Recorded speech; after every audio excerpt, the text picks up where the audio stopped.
Good morning, sir. Good morning.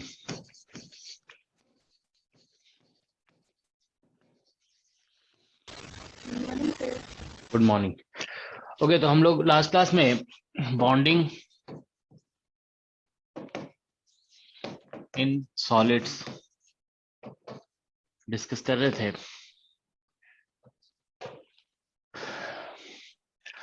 अच्छा, ये इस क्लास का शेड्यूल जैम बैच में भी सेंड किया गया था, बट ये टॉपिक जो है ना जैम बैच के लिए इम्पोर्टेंट नहीं है, क्योंकि जैम में सिर्फ क्रिस्टल स्ट्रक्चर और क्या बोलते क्रिस्टल स्ट्रक्चर से सिर्फ क्वेश्चन आता है बेसिकली जैम में। ठीक है, तो जैम के लिए हम आप लोगों को पहले प्रीवियस क्लास में ही बोले थे कि कंप्लीट हो चुका है। ठीक है, तो जो जेस्ट वगैरह में क्वेश्चन इस टॉपिक से पूछा जा सकता है, अदरवाइज जैम के लिए तो इम्पोर्टेंट नहीं है। ठीक है, alright. So bonding in solids में हम लोग देखो two types of bonding discuss कर चुके हैं। वन इज वंडरवॉल,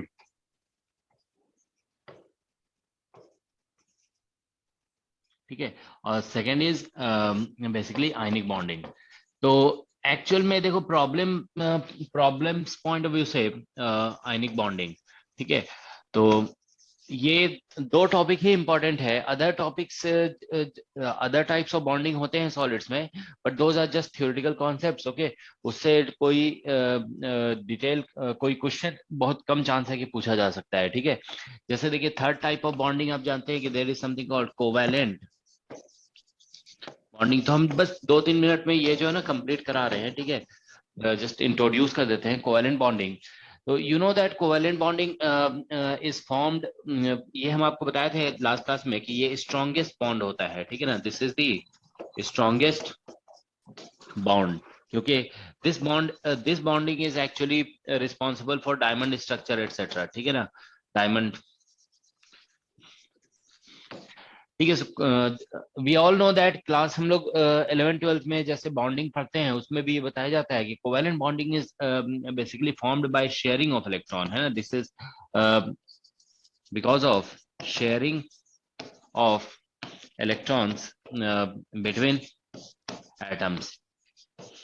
ठीक है, तो कभी कभी एक इलेक्ट्रॉन दो एटम्स के बीच में शेयर्ड होता है। So because of this sharing of electron between two particular atoms, okay, this bonding is actually directional. ठीक है ना, कि कौन से कुछ पर्टिकुलर डायरेक्शन में ये बॉन्ड फॉर्म होता है। जैसे आप जानते हैं कि जैसे वाटर मॉलिक्यूल है, तो वाटर मॉलिक्यूल में जो बॉन्ड फॉर्म होता है, तो ऑक्सीजन और हाइड्रोजन के बीच में बॉन्ड के बीच में एंगल 104 समथिंग होता है। ठीक है ना, जैसे दिस इज डायरेक्शनल होता है। ठीक है ना, so this occurs because of this. Just for example, this is oxygen, this is hydrogen, okay, and this is hydrogen.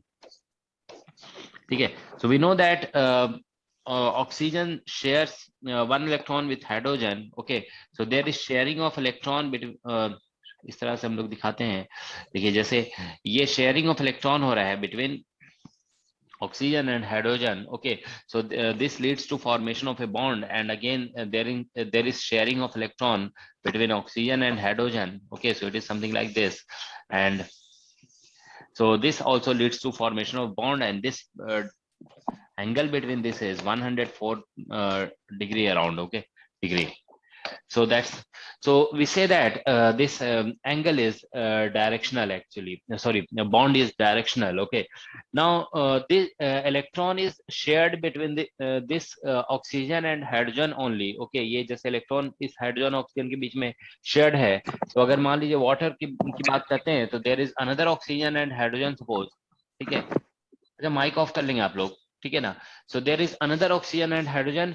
तो अब देखिए यहाँ पे क्या होता है कि इस केस में ये जैसे इलेक्ट्रॉन है, this electron can not go from here to here, okay, जैसे इसका मूवमेंट इधर अलाउड नहीं है, okay, because this is shared between only two oxygen and hydrogen, okay, between oxygen and hydrogen. It is this movement of this electron to another hydrogen, location of another hydrogen is not allowed actually. तो इसीलिए हम लोग कहते हैं कि this covalent bond is actually non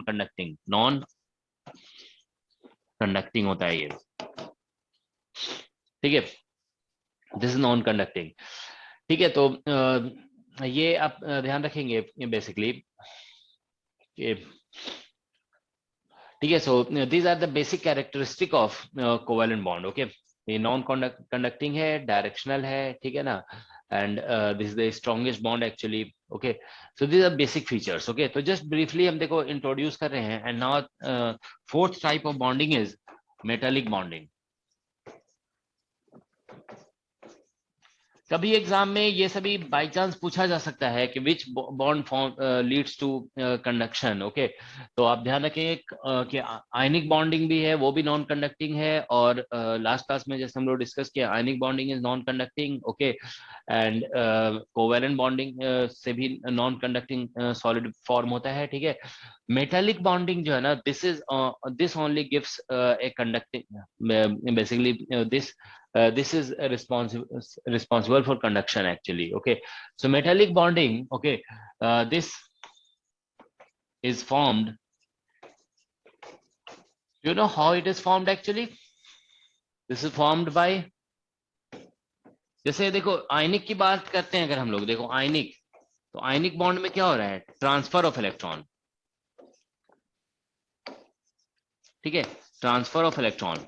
covalent में हम लोग बात कर रहे हैं कोवेलेंट बॉन्ड, तो इसमें शेयर ऑफ इलेक्ट्रॉन होता है, इलेक्ट्रॉन इज शेयर्ड, ठीक है ना, share of electron, it is shared between two atoms. Okay, but in metallic bonding, do you know what happens? This bond is formed because of delocalization of electron. Okay, electron you can say is shared by all the atoms. Okay, most of the atoms of solid. Okay, so this is formed by delocalization.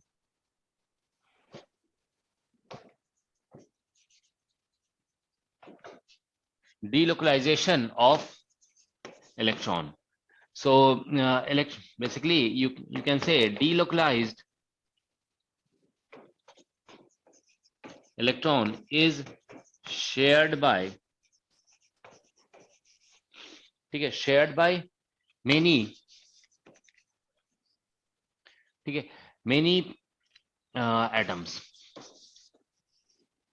So it is something like this. जैसे मान लो यहाँ पे एक atom है, this is atom. Okay, this is atom. So electron is freely moving everywhere.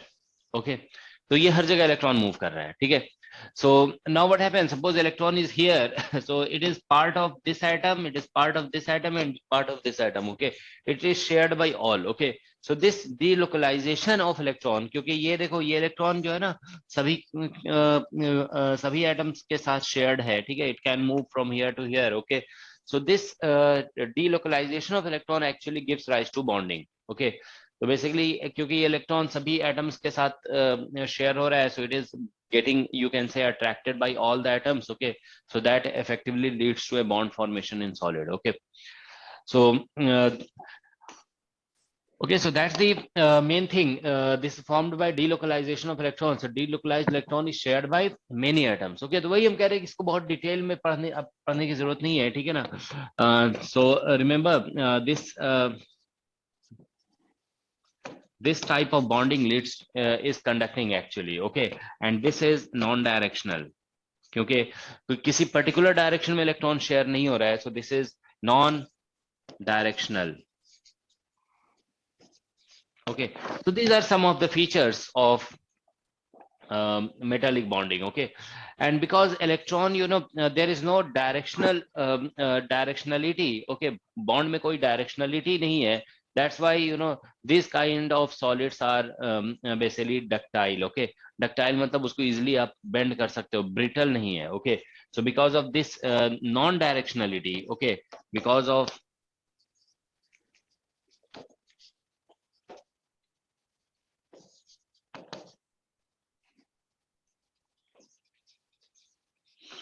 ठीक है non directionality and, ठीक है, एंड डीलोकलाइजेशन।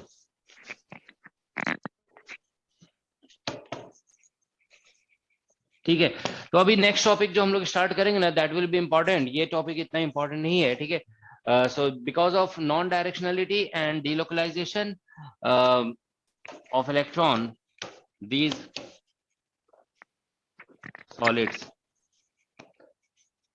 are, ठीक है, टक्टाइल है ना, ये कह सकते हैं, ठीक है, मतलब नॉन ब्रिटल कह सकते हो, नॉन ब्रिटल, ठीक है। तो किसी का माइक ऑन है, उसको ऑफ कर लो जरा, ठीक है। तो अच्छा, फिर से एक बार हम रिपीट कर देते हैं कि ये क्लास जो है ना, this is not important for jam actually, ठीक है। जैम में ये सभी कुछ नहीं पूछा था। एक लास्ट हम देखो मेंशन कर दे रहे हैं, there is something called hydrogen. तो लास्ट स्लाइड में लास्ट में क्या लिखा था वो?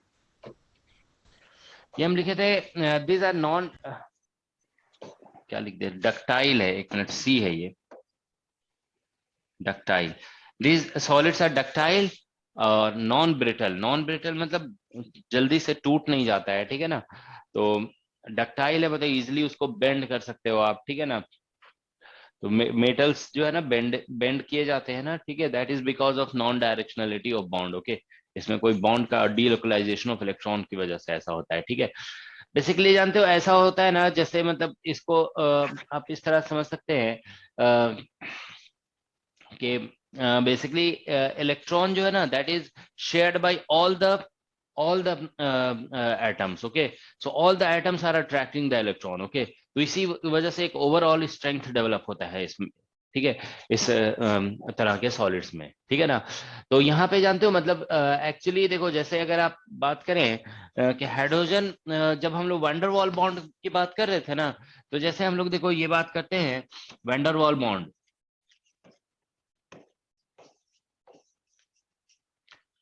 वंडरवॉल बॉन्ड्स, ठीक है ना। तो वंडरवॉल बॉन्ड देखो क्या होता है कि जैसे मान लीजिए हाइड्रोजन है और ये हाइड्रोजन है, दे आर फार, तो इनके बीच में कोई कोवैलेंट बॉन्ड अभी नहीं है, there is no covalent bond, okay. No, far अगर है एक दूसरे से तो नो कोवैलेंट बॉन्ड, ठीक है। कभी क्वेश्चन ऐसा पूछा जा सकता है एग्जाम में कि hydrogen and hydrogen atoms are there, they are somewhat far apart, so which bond is formed between the two, okay. तो अगर फार अपार्ट है ना, तो आप ध्यान रखेंगे कि इनके बीच में कोई कोवैलेंट बॉन्ड फॉर्म नहीं होता है। सो अब देखो, जैसे कि हम बताए थे कि इसमें थर्मल फ्लक्चुएशन की वजह से सपोज एक डाइपोल मोमेंट डेवलप होता है, ये डाइपोल मोमेंट इसको पोलराइज कर सकता है, तो इनके बीच में जो है ना वंडरवॉल बॉन्ड फॉर्म हो सकता है, ओके। वेंडर वॉल, ठीक है ना, वेंडर वॉल। तो वेंडर वॉल बॉन्ड जो है ना यहाँ पे फॉर्म होगा। तो हम लोग जैसे जानते हैं ना कि हाइड्रोजन, ये हम लोग क्लास 11 12 में पढ़े हुए हैं कि हाइड्रोजन के बीच में कोवैलेंट बॉन्ड फॉर्म होता है। तो बट रिमेंबर, कोवैलेंट बॉन्ड तभी फॉर्म होता है हाइड्रोजन के बीच में when they are close, okay. जैसे मान लीजिए ये एटमॉस्फेयर में हाइड्रोजन है, तो क्या हर हाइड्रोजन के बीच में कोवैलेंट बॉन्ड तो नहीं फॉर्म हो रहा है ना, वहां पे there is no covalent bond, ठीक है। लेकिन अगर आप एयर को कंप्रेस करते हो, दे कम क्लोजर, तो देखो यहाँ पे क्या है कि पहले जो है ना वंडरवॉल बॉन्ड फॉर्म होता है हाइड्रोजन के बीच में, ये अट्रैक्टिव होता है, this van der Waals bond is attractive, so because of the van der Waals bond hydrogen molecules can come closer, तो इफ दे कम क्लोजर तो उसके बाद फिर कोवेलेंट बॉन्ड फॉर्म हो सकता है, ठीक है ना, then covalent bond gets formed, okay. But remember when they are far apart, okay, some then van Waals bond is actually formed, ठीक है ना। तो वन वॉल बॉन्ड फॉर्म होता है, तो देखो यहाँ पे न्यूट्रल एटम है, न्यूट्रल एटम है, इनके बीच में वन वॉल बॉन्ड फॉर्म हो रहा है, ठीक है ना। तो अभी जैसे मेटल है तो मतलब एटम और एटम के बीच में वंडरवॉल बॉन्ड फॉर्म हो रहा है, नजदीक आ जाएंगे तो कोवेलेंट हो जाएगा, ठीक है। अब मान लो जैसे सोडियम और क्लोरीन है, तो सोडियम भी न्यूट्रल है, क्लोरीन भी न्यूट्रल है, तो वो भी जब फार अपार्ट होंगे ना, when they are far apart, okay, तो उनके बीच में भी वंडरवॉल, जैसे सोडियम क्लोराइड मॉलिक्यूल भी अगर मान लो कभी बोल दिया गया कि सोडियम क्लोराइड है, दे आर फार, ओके, ये अगर फार अपार्ट है, तो भी ध्यान रखोगे कि यहाँ पे जो बॉन्ड होगा ना, ये वंडरवॉल बॉन्ड होगा, okay. There will be van der Waals bond, okay. तो हर एटम के बीच में जो है ना when they are far apart van der Waals bond form होता है, ठीक है ना। और जब वो नजदीक आ जाते हैं ना, व्हेन दे कम क्लोजर, तो फिर सोडियम का एक इलेक्ट्रॉन क्लोरीन में ट्रांसफर हो सकता है, देन आयनिक बॉन्ड फिर यहाँ पे फॉर्म होता है, ठीक है। तो यहाँ पे देखो सोडियम क्लोराइड, जैसे हम लोग लिखते हैं ना sodium chloride, sodium plus chlorine minus, तो ये क्लोज है, दीज आर क्लोज, तो यहाँ पे आयनिक बॉन्ड हो गया। तो फार में ध्यान रखना है कि वंडरवॉल बॉन्ड होता है, ठीक है ना। लेकिन जब क्लोज होंगे तो फिर ये आयनिक बॉन्ड फॉर्म होता है, ठीक है ना। तो स्टार्टिंग होता है वंडरवॉल बॉन्ड से, तो इसीलिए कहते हैं कि it is very important bond actually van der Waals bond, okay. और तो देखिए आप सभी जानते हैं कि कोई भी कंडेंसेशन प्रोसेस जब होता है ना, जैसे गैस को आप कंडेंस करते हैं, तो कंडेंस कब होता है, जब गैस को आप कंप्रेस करते हो, ठीक है ना, तो गैस मॉलिक्यूल जब क्लोज होते हैं तो मतलब तो इसलिए हम लोग कहते हैं कि गैस मॉलिक्यूल जब क्लोज होते हैं दे कम वेरी क्लोज, ओके, तो फिर other kind of bonding starts forming, okay. But जब गैस मॉलिक्यूल थोड़ा फार अपार्ट है, ओके, तो उनको क्लोज लाने के लिए जो बॉन्ड रिस्पॉन्सिबल होता है that is wonder ball bond, okay. तो इसीलिए कहते हैं कि all condensation process begin with wonder ball bond actually, ठीक है। तो सभी condensation process wonder ball bond से ही स्टार्ट होता है, ठीक है। ऑलराइट, तो देखिए यहाँ पे हम कह रहे हैं कि एटम और एटम के बीच में वंडर वॉल बॉन्ड फॉर्म हो रहा है, नजदीक जब आ जा रहे हैं तो बेसिकली यहाँ पे शेयरिंग ऑफ इलेक्ट्रॉन हो सकता है, शेयरिंग ऑफ इलेक्ट्रॉन से कोवेलेंट बॉन्ड फॉर्म हो सकता है, ट्रांसफर ऑफ इलेक्ट्रॉन हो सकता है, तो फिर अगर क्लोज आने पे ट्रांसफर ऑफ इलेक्ट्रॉन हो गया तो फिर हम लोग कहते हैं आयनिक बॉन्ड फॉर्म हो गया। तो ठीक है, तो मतलब some bond is being formed between atoms and atom atom के बीच में बॉन्ड फॉर्म हो रहा है, ठीक है। मेटालिक बॉन्ड जानते हो थोड़ा सा इन सभी से डिफरेंट है, यहाँ पे बॉन्ड एग्जैक्टली एटम और एटम के बीच में फॉर्म नहीं होता है, this is because of the complete delocalisation of electron, okay. तो वो डीलोकलाइज्ड इलेक्ट्रॉन जो है ना रिस्पॉन्सिबल है बॉन्ड फॉर्मिंग के लिए, instead of any okay bond between atoms, okay. So that is मतलब main thing in this metallic bonding, okay, ठीक है। तो ध्यान रखेंगे कि जैसे इसमें ग्रेविटेशन में भी कहा जाता है ना कि gravitation is the weakest force and it is the most important force in universe. अगर देखिए तो सारा सैटेलाइट वगैरह सब कुछ या प्लैनेट्स या गैलेक्सीज जो भी है वो ग्रेविटेशन से फॉर्म होता है। उसी तरह से एटॉमिक लेवल पे भी कहा जाता है कि van der Waals bond is the weakest bond, okay, but it is responsible for most of the condensation processes, okay. सभी कंडेंसेशन प्रोसेसेस जो होते हैं वैन डर वाल्स बॉन्ड की वजह से ही स्टार्ट होते हैं, ठीक है। All right, so last one let's discuss, that is hydrogen bond, ठीक है। So it is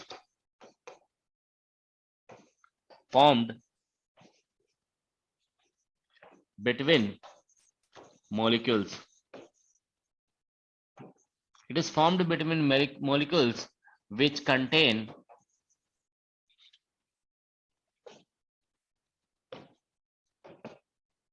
hydrogen and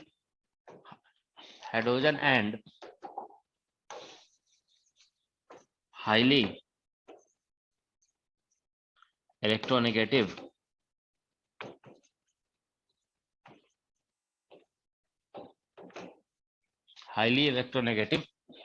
element, जैसे ऑक्सीजन हो सकता है और फ्लोरीन हो सकता है, ठीक है ना।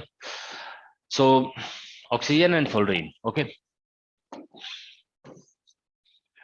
ठीक है। So it is formed between molecules which contain hydrogen and highly electronegative element oxygen और फ्लोरीन, ओके। तो देखिए जैसे कि हम लोग जानते हैं कि वाटर है H2O, ये वाटर मॉलिक्यूल है, ठीक है। तो वाटर मॉलिक्यूल में क्या होता है कि ऑक्सीजन ज्यादा इलेक्ट्रोनेगेटिव होने की वजह से इसमें -2 डेल्टा चार्ज आ गया और इसमें आ गया प्लस डेल्टा चार्ज और इसमें भी plus delta charge, okay.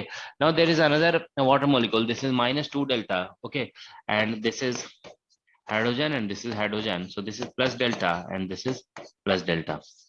Now between this,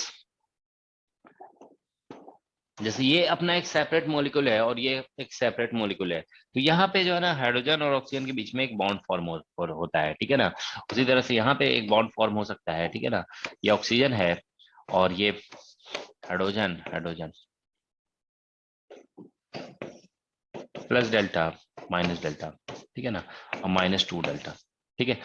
so there is a bond, so this bond we are saying is hydrogen bond, ठीक है ना, हाइड्रोजन बॉन्ड है ये, ठीक है। So in water, okay, in water there is a bond between hydrogen and oxygen of different molecules, okay. So एक molecule में तो ये covalent, this is covalent है, ठीक है ना, ये तो covalent bond है, ठीक है ना। But between the molecules of oxygen and between different water molecules, okay, there is a bond between hydrogen and oxygen, okay, because of this may be electrostatic interaction, okay, क्योंकि ये negative charge है और ये positive charge है, so this may be electrostatic interaction, okay. So this bond is sometimes responsible for some kind of crystal structure in liquid, okay, मतलब जैसे अगर हम वाटर को कंडेंस करते हैं, ठीक है, तो जब आइस फॉर्म हो रहा है, तो because of this bond some particular kind of crystal structure is formed, okay, ठीक है, तो actually this bond is responsible, ठीक है, for some interesting properties of water, okay, जैसे हम लोग जानते हैं कि वाटर को जनरली आप जैसे 0 डिग्री सेल्सियस पे है, और वाटर को आइस आइस को जनरली क्या कहते हैं, आइस हम जानते हैं ना कि वाटर पे फ्लोट करता है, ठीक है, it floats on water, okay, तो जैसे आइस 0 डिग्री सेल्सियस पे है, तो आइस फ्लोट इसलिए करता है क्योंकि आइस की डेंसिटी ज्यादा है, आइस की डेंसिटी कम है, डेंसिटी आइस की कम इसलिए होती है ना क्योंकि वो थोड़ा ज्यादा वॉल्यूम अक्वायर कर रहा होता है आइस, ओके, तो इसका रीजन बेसिकली ये होता है, its main reason is this hydrogen bonding, okay. अच्छा, माइक आप लोग ऑफ कर लेंगे, ठीक है। तो देखो यहाँ पे this hydrogen bond is responsible for low density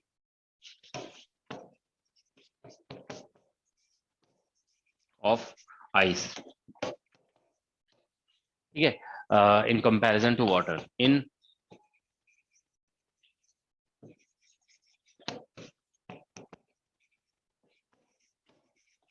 ठीक है, तो आइस की डेंसिटी जनरली कम होती है ना, आइस वाटर पे फ्लोट कर जाता है, मतलब इस तरह से, देखिए जैसे ये वाटर है, ठीक है ना, और ये आइस है, ठीक है, तो ice floats on water, okay, तो आइस इसलिए फ्लोट करता है ना कि डेंसिटी ऑफ आइस अगर हम लिखते हैं और ये डेंसिटी ऑफ वाटर, ये हम लोग जानते हैं ना, फ्लोटिंग का बेसिक कंडीशन है, कोई भी ऑब्जेक्ट फ्लोट तभी करता है जब उसकी डेंसिटी कम होती है, ठीक है ना, तो ठीक है, ये फिगर थोड़ा गलत बनाया है हम, ठीक है ना, कोई भी ऑब्जेक्ट पूरा सरफेस पे एग्जैक्टली फ्लोट नहीं करता है, मतलब ऐसे हम दिखाते हैं, चलो थोड़ा सा अंदर आ गया ये, ठीक है ना, तो ये इस तरह का सिचुएशन है, ठीक है ना, तो डेंसिटी ऑफ आइस हम लोग लिखते हैं कि less than density of water है, ठीक है, तो बेसिकली इसका मतलब क्या हुआ कि for a given mass, okay, volume of ice, हम ये कह सकते हैं क्योंकि डेंसिटी हम लोग जानते हैं, density is equal to mass by volume होता है, मास बाई वॉल्यूम, तो अगर हम मास को सेम लेते हैं, suppose we take same amount of mass, okay, volume ज्यादा होगा तो डेंसिटी कम हो जाएगी, तो इसका मतलब ये हो गया कि वॉल्यूम, सॉरी,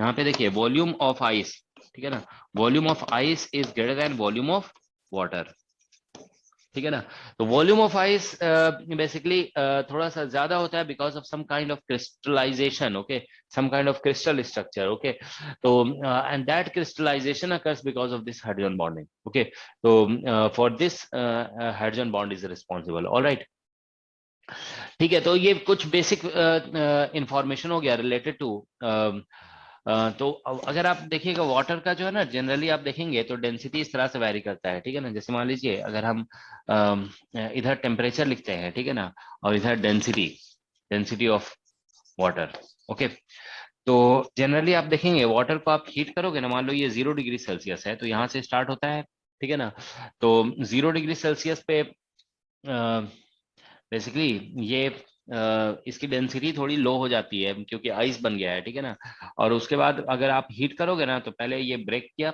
इसकी डेंसिटी बढ़ती है, और फिर देखो क्या होगा कि फिर वाटर को हीट करते जाओगे, तो हीट करते जाएंगे तो मॉलिक्यूल्स और फार अपार्ट थर्मल वाइब्रेशन से मॉलिक्यूल्स फार अपार्ट जाएंगे ना, तो ज्यादा वॉल्यूम अक्वायर करेंगे, वॉल्यूम ज्यादा होगा तो डेंसिटी फिर कम होती जाएगी, तो फिर वो डेंसिटी जो है ना ऐसे कम होने लगती है, ठीक है ना, वाटर की, तो मतलब इस तरह का सिचुएशन है, देखिए ये आप जानते हैं कि वाटर की डेंसिटी मैक्सिमम यहाँ पे आ रही है, do know at what temperature it is maximum, 4 4 degree Celsius. Degree Celsius है ना, ठीक है, तो ये 4 डिग्री सेल्सियस पे, तो अब क्वेश्चन ये होता है कि इधर डेंसिटी डिक्रीज क्यों कर रही है, तो डेंसिटी जो इधर डिक्रीज करती है ना लो टेम्परेचर पे, that happens basically because of the hydrogen bonding, okay, so hydrogen bond यहाँ पे देखो लिखते रहे हैं ये,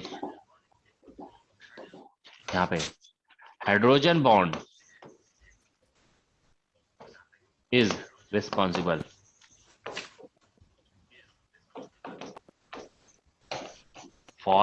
this decrease in density. Okay, so that's basic information about the bonding in solids. इससे क्वेश्चन नहीं आ सकता है और कभी आया भी नहीं है क्वेश्चन. मोस्टली जो क्वेश्चन पूछा गया है ना वो दो टाइप के बॉन्डिंग हम जो बताए ना आप लोग को पहले, उसी से क्वेश्चन पूछा जाता है. ठीक है,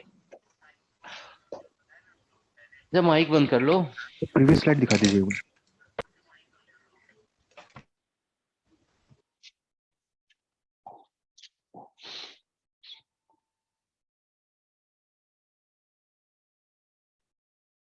ओके सर. ठीक है. ओके, तो अब हम लोग देखो नेक्स्ट टॉपिक पढ़ने जा रहे हैं. This is important topic for net and other examinations. Net और गेट वगैरह के लिए पर्टिकुलरली इंपॉर्टेंट है. दैट इज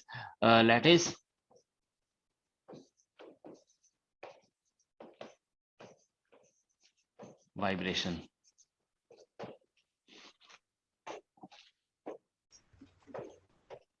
या इसको बेसिकली वाइब्रेशन ऑफ सॉलिड भी कह सकते हो. ठीक है ना. This is vibration of solid.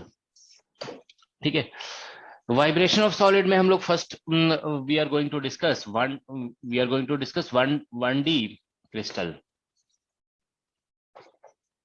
ठीक है, हम लोग वन डायमेंशनल क्रिस्टल एज्यूम कर रहे हैं. ठीक है, और इसमें हम लोग इस तरह का क्रिस्टल एज्यूम कर रहे हैं जिसमें हम लोग एज्यूम करेंगे कि प्रिमिटिव सेल, मतलब जो स्मॉलेस्ट सेल है, ठीक है ना, कंटेन्स वन एटम. ठीक है, सो primitive cell contains one atom, that's what we are assuming. okay, तो next हम लोग डिस्कस करेंगे primitive cell contains two atoms. all right, ठीक है. तो देखिए यहाँ पे कुछ इस तरह का स्ट्रक्चर है. सपोज कर लीजिए कि ये हमारा वन डायमेंशनल सॉलिड है, 1D क्रिस्टल है. ठीक है ना. all right, so this is 1D crystal. okay, now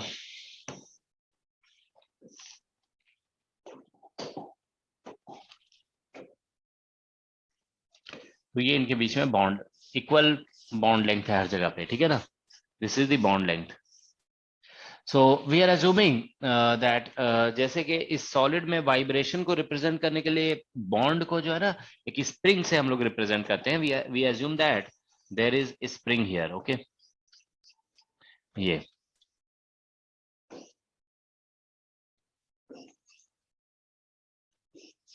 इस तरह से. ठीक है, ये आगे कंटिन्यू होता जाएगा इस तरह से. ठीक है ना. ओके, तो हम लोग देखिए यहाँ पे एज्यूम कर रहे हैं कि this is suppose nth atom. ये nth एटम है तो ये n प्लस 1th है. ठीक है ना. And this is n minus 1th atom है. इस तरह का सिचुएशन है. ठीक है ना. तो देखिए यहाँ पे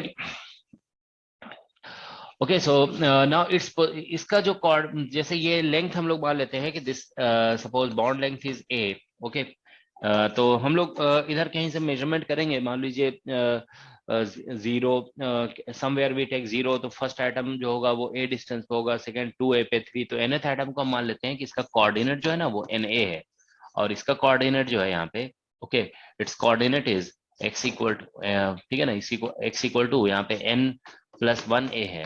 ठीक है ना. Its coordinate is x equal to n minus 1a. ठीक है, तो ये कोऑर्डिनेट्स है इन सभी के. ठीक है ना. ठीक है, तो ये कोऑर्डिनेट्स हैं. अब मान लीजिए ये ऐसे डिस्प्लेस करते हैं इसको यहाँ से. ठीक है ना. तो सपोज कर लेते हैं कि ये मतलब सपोज एक तरह समझ लीजिए मीन पोजीशन है. This is the mean position. Okay, अब मीन पोजीशन से मान लीजिए जब ये वाइब्रेट करेगा ना तो इसमें कुछ डिस्प्लेसमेंट होगा, उसको आप जाई एन मान लीजिए. ठीक है ना. फिर इसका डिस्प्लेसमेंट को जाई एन माइनस 1 हम एज्यूम कर लेते हैं. ठीक है ना. And its displacement from mean position is जाई एन माइनस एन प्लस 1. तो ठीक है, तो these are the coordinates and these are the displacement. ऐसे एरो करके हम बना रहे हैं ना, तो जाई जो हम लिख रहे हैं ना, देखो जाई इज डिस्प्लेसमेंट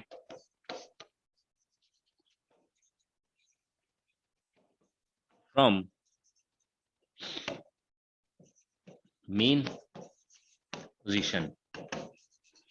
ठीक है, displacement from mean position assume कर रहे हैं, ठीक है ना। मीन पोजीशन जो हम लिख रहे हैं वो x लिखा जा रहा है, mean position is x, is that okay? ठीक है, तो देखिए ये सॉलिड को हम लोग एज्यूम करें कि bond is being represented by A spring, और सभी का जो स्ट्रेंथ होगा ना, स्प्रिंग कांस्टेंट, उसको एज्यूम कर रहे हैं कि बीटा है, ठीक है ना। ये स्प्रिंग कांस्टेंट जो है दिस इज बीटा, ओके, यहाँ पे इसको ऐसे बीटा लिख दीजिए, ठीक है। के नहीं लिखा जा रहा है, जनरली स्प्रिंग कांस्टेंट को हम लोग के लिखते हैं, लेकिन जब हम वाइब्रेशन अभी डिस्कस करेंगे ना, तो हम लोग कहेंगे कि सॉलिड में एक वेव प्रोपेगेट कर रहा है, ठीक है। तो वेव के लिए फिर हम लोग लेमडा इज इक्वल टू ऐसे डिफाइन करते हैं ना, 2 पाई बाई के हमारा वेव वेक्टर होता है, ठीक है ना। तो या k is equal to 2 pi by lambda हम लोग लिखते हैं, ठीक है ना। तो एक्चुअली के हम लोग वेवलेंथ से रिलेटेड क्वांटिटी को रिप्रेजेंट करने के लिए यूज कर रहे हैं ना, तो इसीलिए बॉन्ड स्ट्रेंथ को हम लोग के से रिप्रेजेंट नहीं कर रहे हैं, ओके, ठीक है। तो चलो इसको साइड में लिखा रहने दो, ठीक है ना। तो ये बेसिक डिस्क्रिप्शन है यहाँ पे। तो देखिए यहाँ पे यूनिट सेल की बात करेंगे अगर हम लोग, तो देखिए जैसे मान लीजिए इसके मिड से इसके मिड तक के डिस्टेंस को हम कह सकते हैं यूनिट सेल है ये, ठीक है ना। This is unit cell, okay. यहाँ से लेकर यहाँ तक को आप यूनिट सेल कह सकते हो, हाफ इसमें आ जाएगा इसका एटम और हाफ इसमें आ जाएगा, ठीक है ना। तो यूनिट सेल यही है हमारा, यूनिट सेल का जो विड्थ है that is equal to a, we are assuming width to be, जैसे यहाँ पे देखिए Na है तो Na+1 हो गया ये, तो this width is A actually, okay, ठीक है। So now here, ठीक है, तो अगर आप देखिए ये हमारा जो लैटिस बना हुआ है ना, this is direct lattice, direct lattice. अगर इसी में हम लोग यहाँ पे रेसिप्रोकल लैटिस बनाते हैं, ठीक है ना, if we draw reciprocal lattice, तो रेसिप्रोकल लैटिस भी ऐसे ही बनेगा, है ना। So we can show it like this,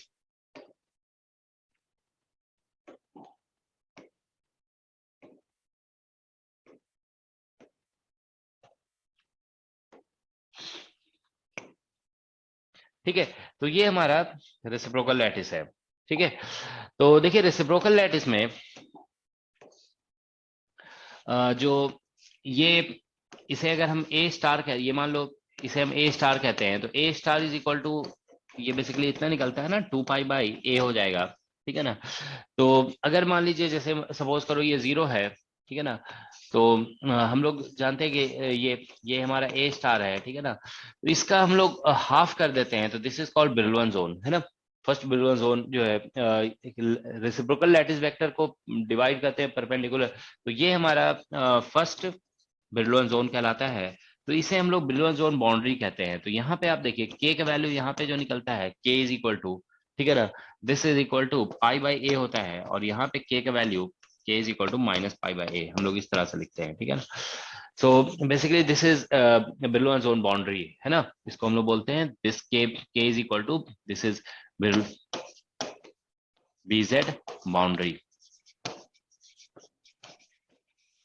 ठीक है। यहाँ पे इसको भी हम लोग ब्रिलवन जोन बाउंड्री कहते हैं, ठीक है। तो रेसिप्रोकल लैटिस इसका जो 1D लैटिस का रेसिप्रोकल लैटिस भी 1D लैटिस बनता है। यहाँ पे लैटिस स्पेसिंग जो हो जाती है वो 2 पाई बाई ए होती है, ठीक है ना। और हम लोग कहते हैं कि Brillouin zone boundary is at pi and -pi, okay.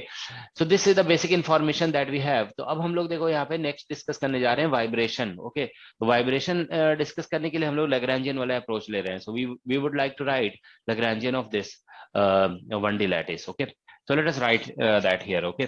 तो लैग्रैन्जियन हम लोग को इसका लिखना है, ठीक है ना। तो देखिए हम लोग लिखते हैं यहाँ पे लैग्रैन्जियन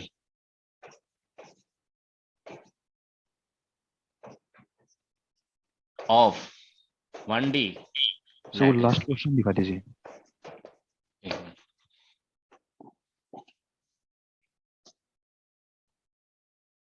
तो 1 डायमेंशनल लैटिस का रेसिप्रोकल लैटिस भी 1 डायमेंशनल लैटिस है। इसका बेसिकली गैप जो आ रहा है यहाँ पे दैट इज 2 पाई/a, ओके। और इसी को परपेंडिकुलर विग्नर स्लिट सेल होता है ना, दिस इज विग्नर स्लिट सेल, ओके। इसको परपेंडिकुलर बाइसेक्टर देते हैं, पाई/a -पाई/a पे आ रहा है, this is the Brillouin zone boundary, okay. Alright, so now तो हम लोग देखिए इसका लैग्रैन्जियन लिखने जा रहे हैं। तो लैग्रैन्जियन जैसे बहुत सारे एटम्स है ना, there are many atoms, okay. हम लोग सभी एटम्स को आइडेंटिकल, क्योंकि पर यूनिट सेल बेसिकली एक ही एटम एज्यूम किया जा रहा है, तो सभी को आइडेंटिकल माना जा रहा है, ठीक है ना। तो इसका मास अगर m है तो देखो इसका भी मास m होगा, इसका भी मास m है, ठीक है ना। So all the atoms have equal mass, ठीक है ना, that's what we are assuming, इन सभी का मास m है यहाँ पे, ठीक है।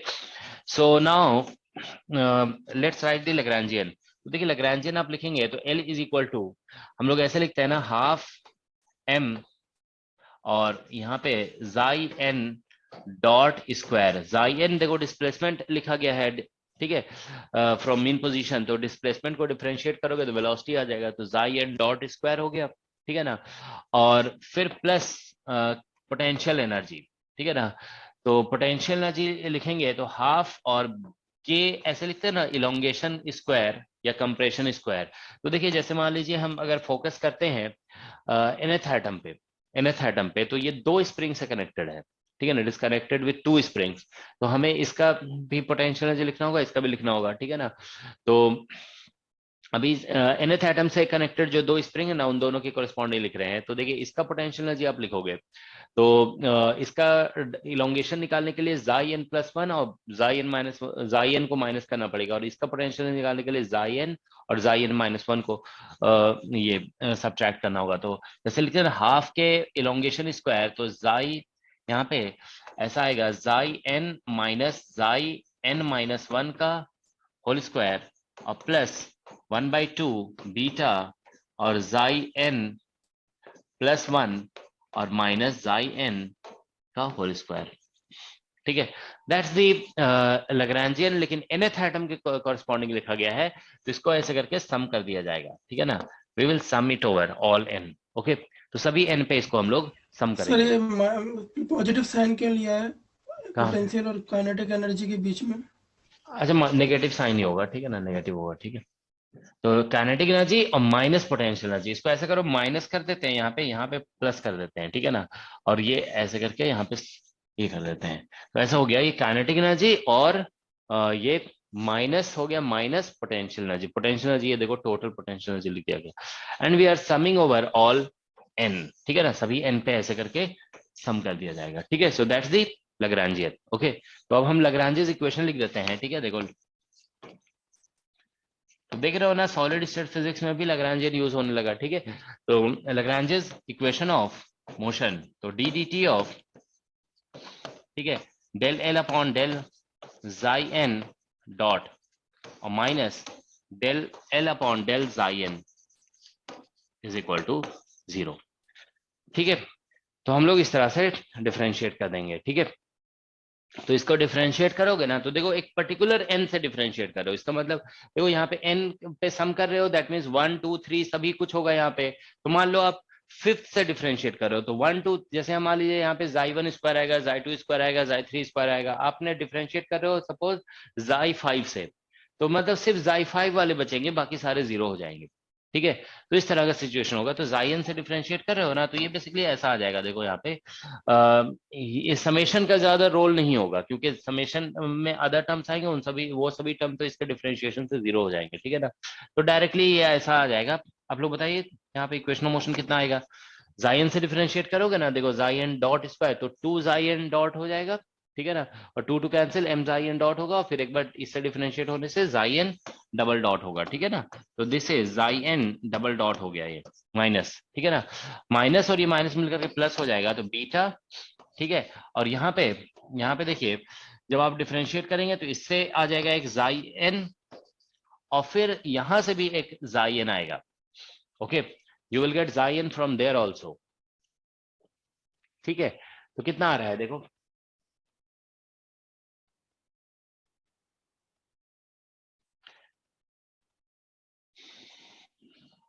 देखो ये माइनस माइनस, ये तो हमने प्लस कर दिया, अब आप जैसे यहाँ पे लिखेंगे इसे डिफरेंशिएट करोगे तो ये आ जाएगा जाई n माइनस, ठीक है ना, इस तरह से आएगा, और माइनस जाई n माइनस वन, और इससे आएगा माइनस, क्योंकि इसमें माइनस लगा हुआ है ना, तो माइनस जाई n प्लस वन और माइनस जाई n, ऐसा आएगा। -1 आया ना जीटा -1, क्या सेकंड टर्म में मैंने -1 आया ना, कहाँ पे माइनस वन आएगा? प्लस तो अभी हम जो लिखे वो सही है गलत है ये बताओ, इज इक्वल टू 0, ये तो सब सही है। ठीक है। तो यहाँ पे ये जाई n डॉट, ठीक है, और प्लस बीटा वही तो, बस डिफरेंशिएशन देख लो आप लोग, जैसे डिफरेंशिएशन ही तो किया गया है बस, ठीक है ना। तो ये आ रहा है, तो सेकंड देखो टर्म यहाँ में पे, n-1 आएगा। टर्म में जीटा n-1 अच्छा आएगा। हाँ ये n-1, हाँ ठीक है, यहाँ पे n-1, ठीक है ना। तो यहाँ ये देखो, अब यहाँ पे ये जाइन जाइन ऐड हो जाएगा, तो यहाँ पे 2 जाइन आ जाएगा, ठीक है ना, और माइनस, ठीक है। तो ये हमारा जाई n-1 और फिर माइनस जाई n+1, ठीक है ना। तो ये इज इक्वल टू 0, ये हमारा इक्वेशन ऑफ मोशन हो गया। तो इसको बोला जाएगा, देखो this is equation of motion of nth atom, ठीक है। तो ये nth एटम का इक्वेशन ऑफ मोशन है, सभी एटम को आइडेंटिकल माना जा रहा है, ठीक है ना, ये ध्यान देंगे आप लोग। तो देखिए इसमें nth एटम का ये इक्वेशन ऑफ मोशन है, तो अब हमें इसे सॉल्व करना है, ठीक है ना, we want to solve this equation of motion. तो यहाँ पे फिर जानते हो एक इंपॉर्टेंट एजम्पशन होता है, जो कि क्लासिकल मैकेनिक्स में डिस्कस किया था, अभी हम लोग डिस्कस नहीं किए क्लासिकल मैकेनिक्स में उस टॉपिक को। There is something called normal mode of oscillation, okay. So we assume normal, अभी नेक्स्ट क्लास में हम क्लासिकल में डिस्कस करेंगे ये, ठीक है ना। We assume normal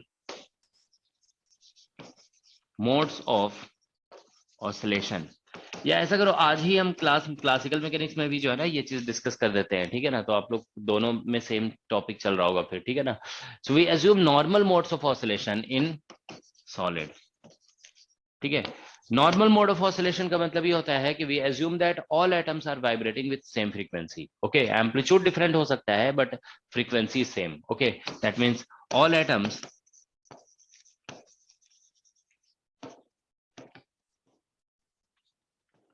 with same frequency, ठीक है। तो हर एटम देखो वाइब्रेट कर रहा है सेम फ्रीक्वेंसी से, इसी को बोलते हैं नॉर्मल मोड ऑफ ऑसिलेशन, ठीक है। So we assume normal mode of oscillation in solid, okay, या इनलेट क्रिस्टल आप ऐसे कह सकते हैं, ठीक है। तो देखिए हम लोग जैसे सपोज करिए कि यहाँ पे देखिए ये हमारा क्रिस्टल है, हमने एक लैटिस को मान लीजिए डिस्टर्ब किया, ये वाइब्रेट किया, तो इससे फिर ये वाइब्रेट करना स्टार्ट होगा, ये वाइब्रेट, सभी मतलब वाइब्रेशन इस तरह से प्रोपेगेट करेगा। So when vibration propagates, okay, it is called actually, जब वाइब्रेशन प्रोपेगेट करता है ना from one location to the other location, तो इसी को तो हम लोग वेव कहते हैं, ठीक है। तो हम लोग यहाँ पे basically will assume there is a wave propagating in the so vibration is propagating in the solid, so उसी को हम लोग कह देंगे कि there is a wave propagating in the solid, okay. So we assume normal mode of oscillation, that means frequency same assume किया जाएगा, ठीक है। तो इसलिए यहाँ पे देखिए अगर xi n का वैल्यू अगर हम लिखना चाहते हैं xi n, तो हम लोग कुछ ऐसे लिख सकते हैं, ठीक है ना, we can write like this, ठीक है, सम a n, ठीक है, और ठीक है, तो इस तरह से हम लोग लिख सकते हैं xi n is equal to sum amplitude a n लिख दो, ठीक है, और e to the power iota, ठीक है, आयोटा, एंड हियर जैसे हम लोग वेव के लिए लिखते हैं ना ओमेगा टी माइनस के एक्स, तो ऐसे ओमेगा टी माइनस के, और एक्स की जगह जो है ना जैसे यहाँ पे एक्स लिखा जाता है ऐसे, तो एक्स एन लिख देंगे, ठीक है ना। तो जाइन को इस तरह से कुछ एम्पलीट्यूड ऑफ ऑसिलेशन होगा, it has some amplitude of oscillation, okay, और फिर हम लोग इस तरह से लिखेंगे इसे, ठीक है ना। So that's what we have, okay. तो देखिए यहाँ पे जाइन इज इक्वल टू, ठीक है, so what we are getting is here A N और e to the power iota omega T और माइनस के, और एक्सन की जगह n इंटू ए ऐसे लिख दे रहे हैं हम लोग, ठीक है ना। एक्सन हम लोग यही एज्यूम किए हुए हैं, तो जाई n+1, ठीक है ना, देखो यहाँ पे जाई n+1 जब लिखेंगे तो दिस इज ए, मान लो n+1 इसको लिख दिया गया, ठीक है ना, e to the power iota, और यहाँ से ओमेगा टी माइनस, ठीक है ना, के, और यहाँ से बेसिकली आ जाएगा n+1 इंटू ए, ओके। और ये जाई n+1 के लिए xi n-1 is equal to sum A n-1 और e to the power iota omega T और माइनस के, और यहाँ पे n-1 into A, okay. This is how we assume, okay. तो ये हम लोग एज्यूम कर रहे हैं, ठीक है ना, कि displacement from mean position will be written like this, ठीक है। तो इस चीज को हम लोग यहाँ पे बेसिकली सब्स्टिट्यूट कर देंगे, ठीक है, विल सब्स्टिट्यूट इट हियर, ठीक है, तो इस इक्वेशन ऑफ मोशन में हमें इसको सब्स्टिट्यूट करना है, ठीक है। दिस, तो देखो इसे आप सब्स्टिट्यूट करोगे, then what do you obtain, you see कि इसमें यहां से आ जाएगा, देखिए ये जो डिफरेंशियल इक्वेशन है ना, this differential equation will convert into algebraic equation, ठीक है ना। तो ये अलजेब्रिक इक्वेशन में कन्वर्ट होगा, ठीक है। देखिए यहाँ पे बेसिकली इस तरह से आ जा रहा है m और जाई n डबल डॉट, ठीक है। तो इसको हम 2 बार डिफरेंशिएट करने जा रहे हैं, ठीक है ना। तो बेसिकली यहाँ पे आ जाएगा m जाई n, ठीक है, और माइनस ओमेगा स्क्वायर आ जाएगा, विल गेट दिस, ठीक है। यही आएगा ना, देखो यहाँ पे 2 बार डिफरेंशिएट करोगे ना इसे, तो आयोटा ओमेगा बाहर आ जाएगा और फिर से वही जाई n आ जाएगा, will get back xi n। Is that okay? So that's what we get, and here beta, बाकी तो सभी कुछ ऐसा ही आ जाएगा, बीटा इज इक्वल टू, ठीक है। तो यहाँ पे बीटा और 2 जाई n माइनस जाई n माइनस 1 और माइनस जाई n प्लस 1, ठीक है। अच्छा यहाँ पे बीच में प्लस साइन था, है ना, there was plus sign, that is equal to 0, ठीक है। अच्छा देखो हम लोग थोड़ा सा ये मिस्टेक किए हैं, ठीक है ना। देखो इसमें क्या है कि हमने बेसिकली जैसे वेव एज्यूम किया है ना, वेव में क्या होता है कि हर जगह ये बेसिकली हम एज्यूम करें कि there is a wave propagating, तो वेव का एक पर्टिकुलर एम्पलीट्यूड होता है, बट एट डिफरेंट नोटे point there will be different displacement, okay. तो थोड़ा सा ये मिस्टेक होगी, जैसे हम लोग ऐसे लिखते हैं, देखो एक मिनट, देखो आपको समझ में आ जाएगा। आपने देखा होगा कि जब आप इलेक्ट्रोमैग्नेटिक वेव पढ़ते हो तो इलेक्ट्रिक फील्ड को ऐसे लिखते हो, ई नॉट और ई टू द पावर आयोटा और यहाँ पे ओमेगा टी माइनस के x.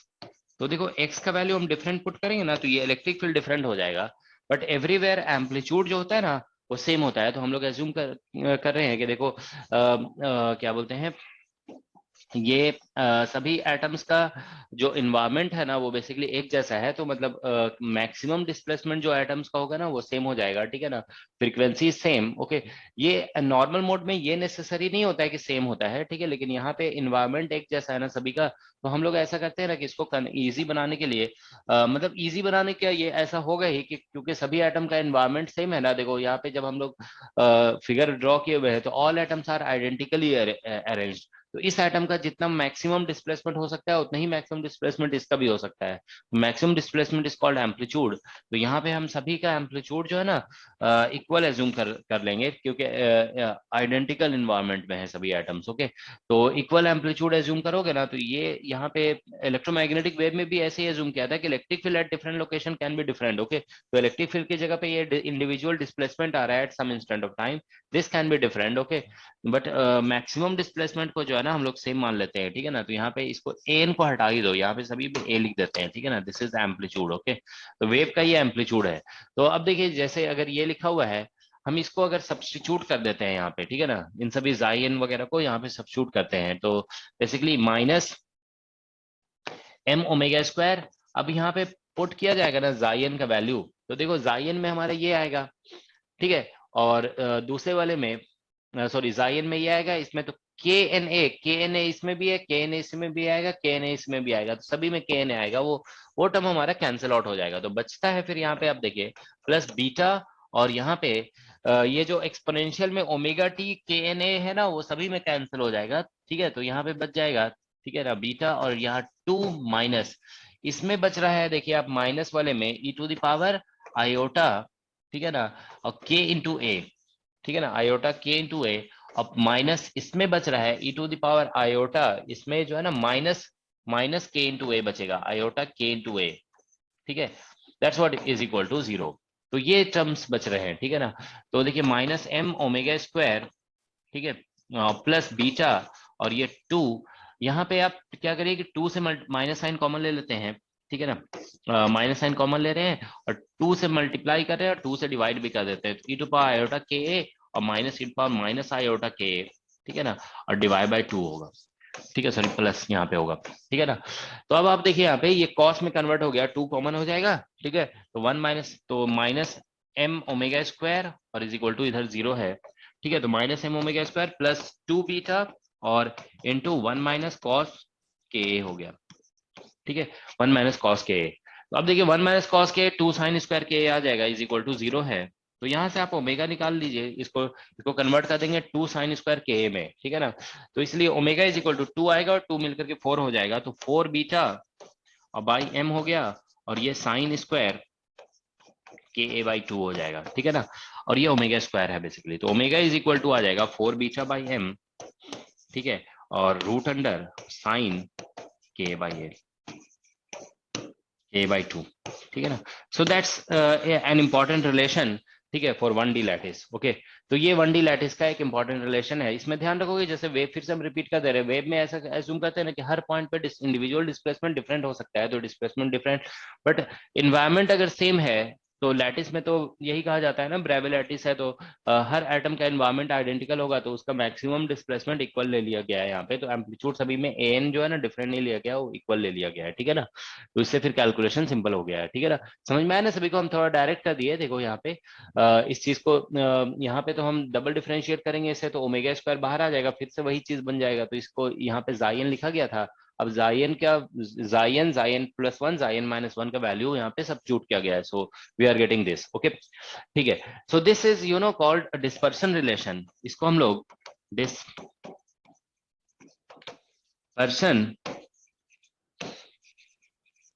Relation in 1D lattice कहते हैं। This is called dispersion relation in 1 dimensional lattice, okay, alright. तो नाउ अब देखिए क्या है कि ये डिस्पर्शन रिलेशन निकल गया, तो इसके कुछ स्पेशल केसेस ले रहे हैं। देखो, इफ k टेंड्स टू 0, ठीक है ना, k tends to 0, small k, ठीक है ना। तो बेसिकली यहां से देखिए omega is equal to 4 beta by m, ठीक है, 4 बीटा बाई m आ गया, और यहाँ पे k टेंड्स टू 0 है तो यहाँ पे आप इसको ऐसे लिख देंगे ka बाई 2, ठीक है। तो 2 और 4 कैंसिल हो जाएगा, तो ओमेगा इज इक्वल टू आ जाएगा root under beta by m और इंटू के, ठीक है, that's what we are getting, okay. तो ओमेगा प्रोपोर्शनल टू के, तो आप जानते हैं साउंड वेव वगैरह जब हम लोग पढ़ते हैं ना तो उसमें भी यही रिलेशन आता है। जैसे हम लोग v इज इक्वल टू ऐसे लिखते हैं ना, न्यू लेमडा, ठीक है, तो इसको ऐसे लिख दिया जाता है v इज इक्वल टू, ठीक है, न्यू की 2 पाई न्यू लिख देते हैं हम लोग, और इंटू लेमडा अपॉन 2 पाई। तो देखिए 2 पाई बाय लेमडा, लेमडा को नीचे ले आओगे k बन जाएगा, तो v इज इक्वल टू यहाँ पे 2 पाई न्यू को ओमेगा लिख देते हैं हम लोग, ठीक है ना, दिस इज ओमेगा, और ये बन जाता है 1 बाई के, ठीक है ना। तो अब देखिए यहाँ से omega is equal to V into K ऐसे लिखा जाता है, तो ओमेगा आप देख सकते हो ओमेगा इज प्रोपोर्शनल टू के टू द पावर 1, ये ऐसा ही आ रहा है, omega is equal to k, ठीक है, ओमेगा इज प्रोपोर्शनल टू के टू द पावर 1, ओके। तो जब हम लोग देखो साउंड वेव पढ़ते हैं ना किसी सॉलिड में, तो ये रिलेशन को बेसिकली यूज किया जाता है, ठीक है ना। तो इस रिलेशन को यूज करने का देखो हम लोग जब सॉलिड पढ़ते हैं ना, और मतलब जो हम लोग सॉलिड यूज करते हैं, जैसे मान लीजिए कोई मेटल है, ओके, तो उसमें ये रिलेशन जनरली ट्रू होता है, ठीक है ना, this relation is generally true, okay. तो मेटल को हम लोग देखो क्या है कि एक एटम्स का अरेंजमेंट की तरह नहीं देखते हैं, उसको एक कंटिन्यूअस ऑब्जेक्ट की तरह एज्यूम करते हैं, ठीक है। तो मतलब ये रिलेशन ध्यान रखोगे कि this relation is true in continuous object, okay. तो जैसे आप मेटल को कंटिन्यूअस मान रहे हो उसमें ये ट्रू है, तो वो चीज यहाँ से भी देखिए ऑब्वियस है।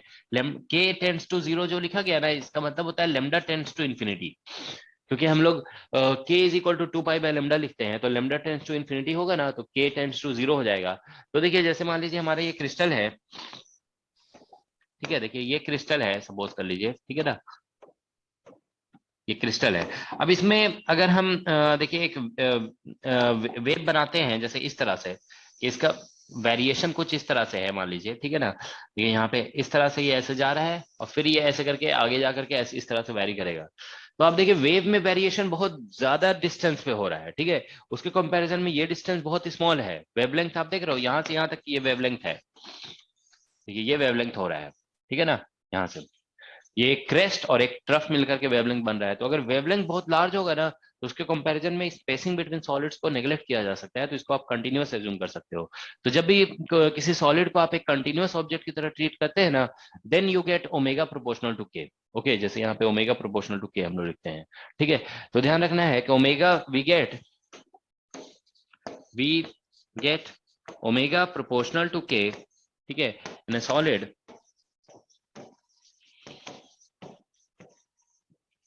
when we treat solid as continuous object, जब हम सॉलिड को कंटिन्यूअस ऑब्जेक्ट की तरह ट्रीट करते हैं, then we get this when we treat solid as continuous object. Okay, ठीक है, तो ये एक बेसिकली कॉन्सेप्ट है और इस, ठीक है ना, तो ये जस्ट हमें हाईलाइट करना था इसलिए हम बता दिए, ठीक है, अदरवाइज मेन रिलेशन सॉलिड में यही है, ठीक है। अब देखो इसको यूज करके कुछ क्वेश्चंस पूछे जाते हैं सॉलिड में, जैसे फेज वेलोसिटी कितनी है, ग्रुप वेलोसिटी कितनी है, ठीक है ना। तो ये फेज वेलोसिटी और ग्रुप वेलोसिटी से क्वेश्चन पूछा जाता है, लास्ट गेट एग्जाम में भी क्वेश्चन पूछा गया है ग्रुप वेलोसिटी से, ठीक है, इसी फॉर्मूला पे बेस्ड ग्रुप वेलोसिटी का क्वेश्चन आया था, अभी देखो हम शो कर देंगे आप लोग को, ठीक है। तो यहाँ पे देखिए हमारे पास 1D हम लोग डिस्कस कर रहे थे, 1D सॉलिड है ना। तो 1D सॉलिड में हमारे पास रिलेशन ये निकला है, omega is equal to root under 4 beta और डिवाइडेड बाय m, और यहाँ पे है साइन k बाई a और डिवाइड बाय 2 ka/2, ये है हमारा this we are calling dispersion relation, ठीक है ना, दिस इज डिस्पर्शन रिलेशन। तो अब हम लोग यहाँ पे अगर देखिए फेज वेलोसिटी, ठीक है, फेज वेलोसिटी आप जानते होंगे vp डिफाइन किया जाता है इस तरह से, ओमेगा बाई k, ठीक है ना, this is called phase velocity. Phase velocity अगर आप लिखेंगे तो यहाँ पे आ जाएगा देखिए 4 बीटा और divided by m under root और sine k by a ka/2 by k, that's the phase velocity. Okay, और ग्रुप वेलोसिटी अगर आप लिखना चाहते हैं, ठीक है ना, ग्रुप वेलोसिटी, ठीक है, तो ग्रुप वेलोसिटी vg हम लोग इस तरह से डिफाइन करते हैं, देखो ये बेसिक डेफिनेशन है वेव थ्योरी का, ठीक है ना, डी ओमेगा बाई डी के, ठीक है ना। तो डी ओमेगा बाई डी के ग्रुप वेलोसिटी डिफाइन किया जाता है, तो इसको डिफरेंशिएट करना पड़ेगा, ठीक है, इसको डिफरेंशिएट करेंगे आप, ठीक है।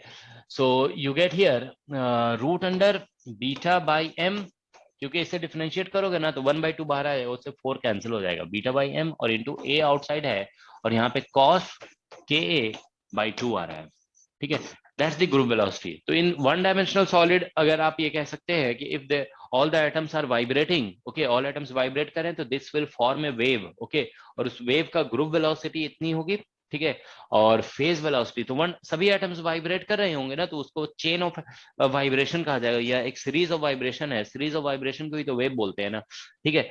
तो हम ये कह सकते हैं कि in 1D solid if there is vibration there will be wave, and that wave will have this phase velocity and this group velocity, ठीक है। तो एग्जाम में देखो क्वेश्चन ऐसे पूछे जाते हैं कि what is the value of group velocity at the center of Brillouin zone, okay, तो एट देखिए अगर हम लिखते हैं at center of first Brillouin zone, ठीक है ना, तो सेंटर ऑफ ब्रिलॉन जोन पे k इक्वल टू 0 लिखा जाता है, तो ग्रुप वेलोसिटी आप देखिए, group velocity is equal to, यहाँ पे k 0 लिख दोगे तो ये a into root under beta by m आ जाएगा, ठीक है ना, और eight boundary of Brillouin zone, ठीक है, तो eight boundary of Brillouin zone आप देखिए क्या हो रहा है यहाँ पे कि हम लोग बाउंड्री ऑफ ब्रिलॉन जोन पे k is equal to pi by a लिखे हुए हैं, ठीक है ना, तो यहाँ पे k की जगह पाई बाई a लिख दोगे तो बेसिकली a और a कैंसिल हो जाएगा, पाई बाई 2 हो जाएगा, तो यहाँ पे group velocity is equal to 0 आ जाएगा, ठीक है ना। तो at the boundary of Brillouin zone group velocity 0 आ रहा है, ठीक है ना।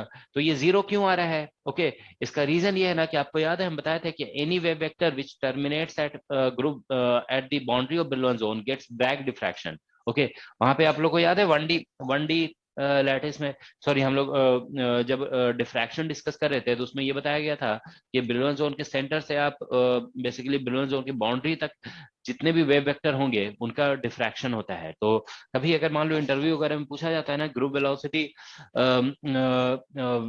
वेव का क्यों 0 हो जाता है, तो this is because of Bragg diffraction, ठीक है ना, ब्रैग डिफ्रैक्शन की कंडीशन को ये सेटिस्फाई कर देता है, ब्रैग डिफ्रैक्शन, ठीक है। एक बार आप लोग उसमें देख लोगे ब्रैग डिफ्रैक्शन में बताया गया था कि कोई भी वेव वेक्टर जो ब्रिलॉन जोन बाउंड्री तक जा रहा है, ओके, वही ब्रैग डिफ्रैक्शन की कंडीशन को सेटिस्फाई करता है, ठीक है। तो ये ब्रैग डिफ्रैक्शन की वजह से ब्रिलॉन जोन बाउंड्री पे वेलोसिटी 0 आ जाता है, ठीक है। तो इसका ग्राफ वगैरह देखो कभी प्लॉट करने के लिए पूछा जाता है, ठीक है ना।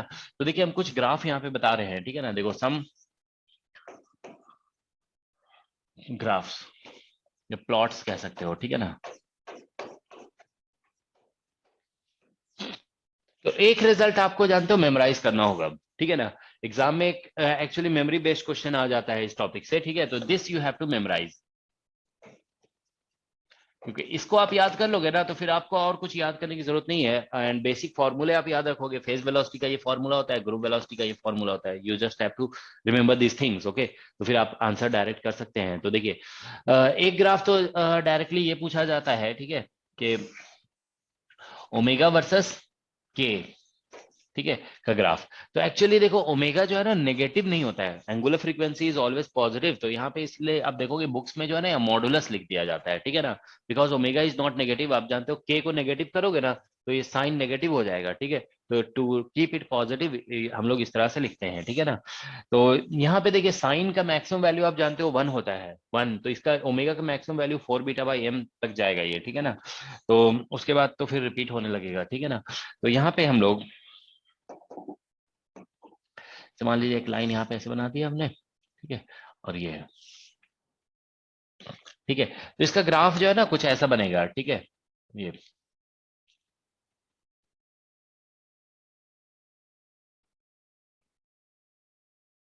तो साइन का ग्राफ है, ठीक है ना, इट इज साइन ग्राफ, लेकिन थोड़ा सा यहाँ लीनियर जैसा हो जाता है, ठीक है ना, थोड़ा अच्छा नहीं बना है ये, ठीक है। ये है साइन ग्राफ, ध्यान रखोगे, ठीक है ना, it is sine graph actually.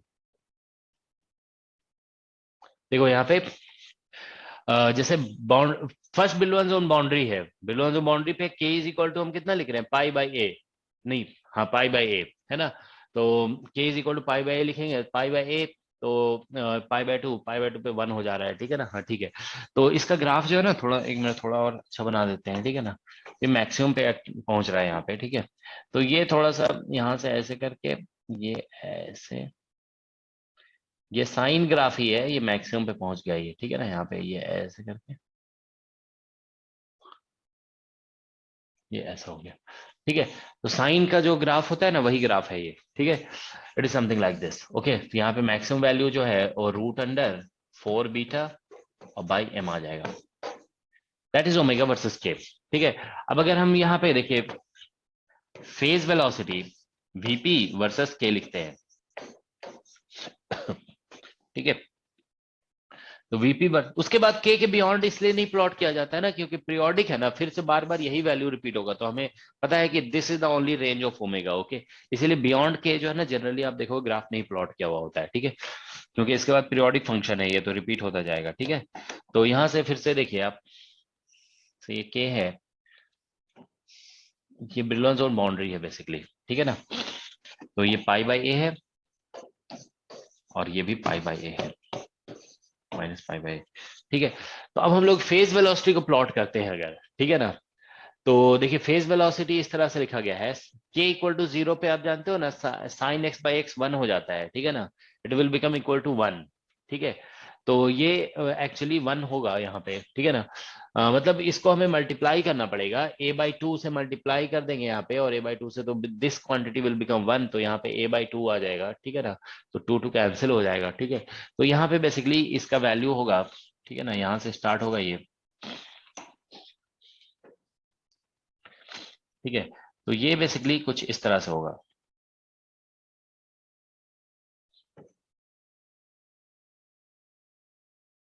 ठीक है। ये क्योंकि इस तरह का फंक्शन है ना, ये साइन एक्स और बाई एक्स इस टाइप का फंक्शन है। तो आप जानते हो ना एक्स इक्वल टू 0 जब करोगे ना तो ये 1 हो जाता है, ठीक है ना। तो इसीलिए 1 होगा यहाँ पे। तो ये बेसिकली यहाँ पे देखिए आप इसको जो है ना ऐसे लिख सकते हो, साइन के ए बाई 2 है, ए बाई 2, यहाँ पे भी के ए बाई 2 कर दीजिए आप, ठीक है।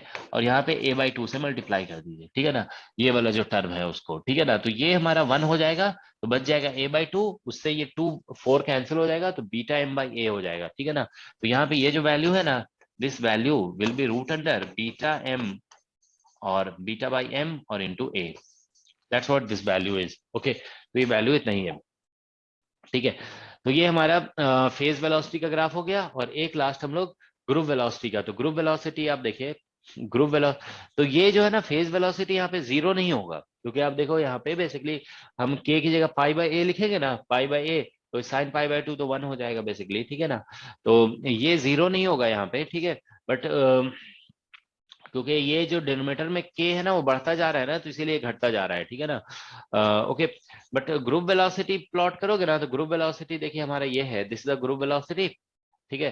तो ये भी स्टार्ट ऐसे ही होगा, but at the Brillouin zone boundary k की जगह पाई बाय ए लिखोगे ना, तो a cancel, pi by 2 cos pi by 2 zero हो जाएगा। तो ग्रुप वेलोसिटी का जब ग्राफ आप प्लॉट करेंगे तो बस ये डिफरेंस यहाँ पे आता है, देखिए यहाँ पे वीजी और वर्सेस के, तो ये जीरो हो जाता है एक्चुअल में यहाँ पे, ठीक है। ये मान लो फर्स्ट बिलो जोन है, तो इसका ग्राफ जो है ना यहाँ पे ऐसे स्टार्ट होगा यहाँ से, तो ये जो है ना यहाँ पे जीरो हो जाता है, ठीक है।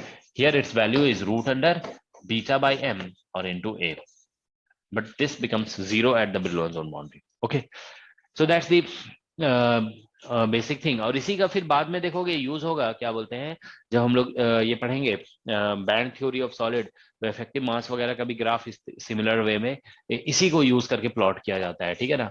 आप लोग जानते होंगे इफेक्टिव मास सेकंड डेरिवेटिव से निकलता है, ठीक है ना, H bar square by D to E by, तो ई यहीं से निकल जाता है इसी डिस्पर्शन रिलेशन से, वो फिर हम लोग अलग से डिस्कस करेंगे, ठीक है। ओके, तो ये कुछ बेसिक डिस्कशन हो गया related to one dimensional lattice. Okay, तो अभी देखो वन डायमेंशनल लैटिस में हम लोग एज्यूम कर रहे हैं कि there is only one atom per unit cell, ठीक है ना। तो इसी तरह से बेसिकली डिस्कशन हो सकता है कि there can be two atoms per unit cell. Okay, तो अच्छा देखिए यहाँ पे बेसिक जैसे अगर हम देख रहे हैं कि ओमेगा और के के बीच में जो रिलेशन है ना, वो बेसिकली बस एक ही रिलेशन है, ठीक है ना। There is only one relation between omega and K. Okay, जैसे ऐसा होता है के का एक वैल्यू पुट करोगे ना, तो you will obtain only one value of omega. Okay, कभी कभी ऐसा हो सकता है for one value of K you are obtaining two values of omega, तो उसको हम लोग बोलेंगे कि there are different branches are existing. तो यहाँ पे बस एक ही वन मोड ऑफ ऑसिलेशन है सिर्फ यहाँ पे। ओके, क्योंकि के का एक वैल्यू के लिए सिर्फ हमें ओमेगा का एक ही वैल्यू मिल रहा है, ठीक है ना। तो हम लोग इसको बोलेंगे there is only one mode of oscillation. Okay, so in this case मतलब वन डी लैटिस में यहाँ पे नोट में लिख लोगे, देखो यहाँ पे नोट, ये वन डी लैटिस है, ठीक है, जिसमें हम लोग one atom per unit cell, per unit primitive cell हम लोग एज्यूम किए थे, ठीक है ना। तो इस केस में one atom per unit primitive cell, ठीक है ना, ये प्रिमिटिव सेल है, प्रिमिटिव सेल। तो हम लोग देख रहे थे कि for one value of k gives one value of omega, one value of k gives one value of omega, is that okay. तो इसलिए ठीक है, one value of k gives one value of omega, so there is only one mode, ठीक है ना, एक ही mode है, mode of oscillation.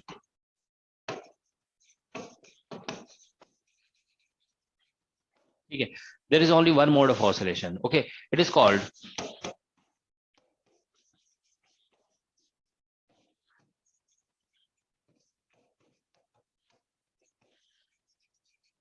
acoustic mode, ठीक है ना, acoustic, इसको हम लोग acoustic मोड कहते हैं। अभी आप लोग को डिस्कस कर देंगे, ठीक है ना, acoustic मोड इसको क्यों बोलते हैं, and there will be something called optical mode. Okay, तो ऑप्टिकल मोड फिर क्यों कहा जाता है, ठीक है, वो अभी हम लोग डिस्कस कर लेंगे, ठीक है ना। तो ये बेसिक डिस्कशन हो गया related to one D lattice. Okay, the main thing इसमें बस यही है, you should remember this relation, okay, using this.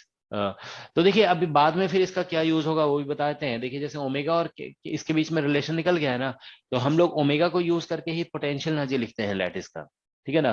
जैसे ओमेगा लैटिस का पोटेंशियल एनर्जी लिखा जाता है, तो बीटा के टर्म में लिखा जा रहा है ना, बीटा को हम बेसिकली फोर्स कांस्टेंट है, तो उसको हम रिलेट कर सकते हैं फ्रीक्वेंसी ऑफ ऑसिलेशन से, जैसे omega equal to root under K by M होता है, ठीक है ना। तो या फिर पोटेंशियल, तो बीटा जो हम लोग लिख रहे हैं पोटेंशियल एनर्जी में, उसको ओमेगा से रिलेट कर सकते हैं, और ओमेगा को फिर इससे रिलेट किया जा रहा है, तो इसको यूज करके बेसिकली लैटिस का पोटेंशियल एनर्जी वगैरह लिखा जाता है, ठीक है ना। और will write kinetic energy of lattice using this. Okay, तो जब इसे हम लोग लिखकर काइनेटिक एनर्जी पोटेंशियल एनर्जी लिखेंगे ना, तो फिर इसको यूज करके फिर हम लोग सॉलिड का एनर्जी, टोटल एनर्जी निकाल सकते हैं। ठीक है, तो टोटल एनर्जी कैलकुलेशन में बाद में फिर ये यूज होगा, क्योंकि टोटल एनर्जी जब आप कैलकुलेट करेंगे फिर उसी से फिर स्पेसिफिक हीट वगैरह कैलकुलेट होता है। ठीक है, so this will be used in total energy calculation of solid. Alright, ठीक है, तो देखो इस बार जो क्वेश्चन आया था गेट एग्जाम में वो हम शो कर रहे हैं। ठीक है,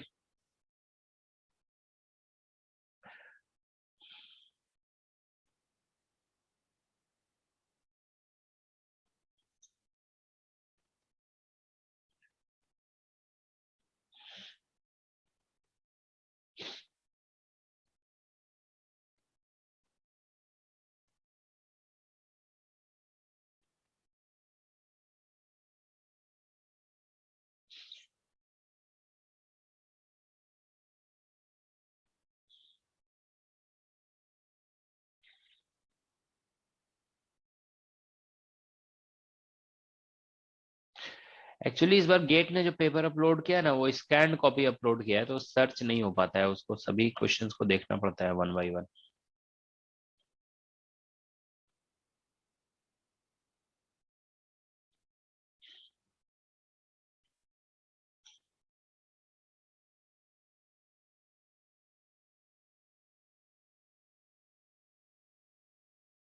क्वेश्चन मिल नहीं रहा।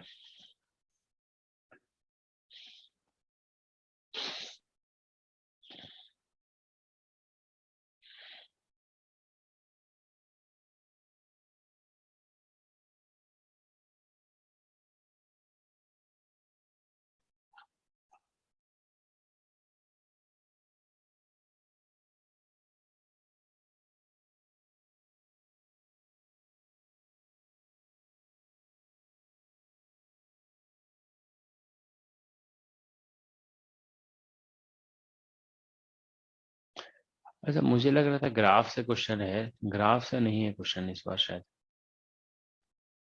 इस बैंड थ्योरी ऑफ सॉलिड से आया है क्वेश्चन।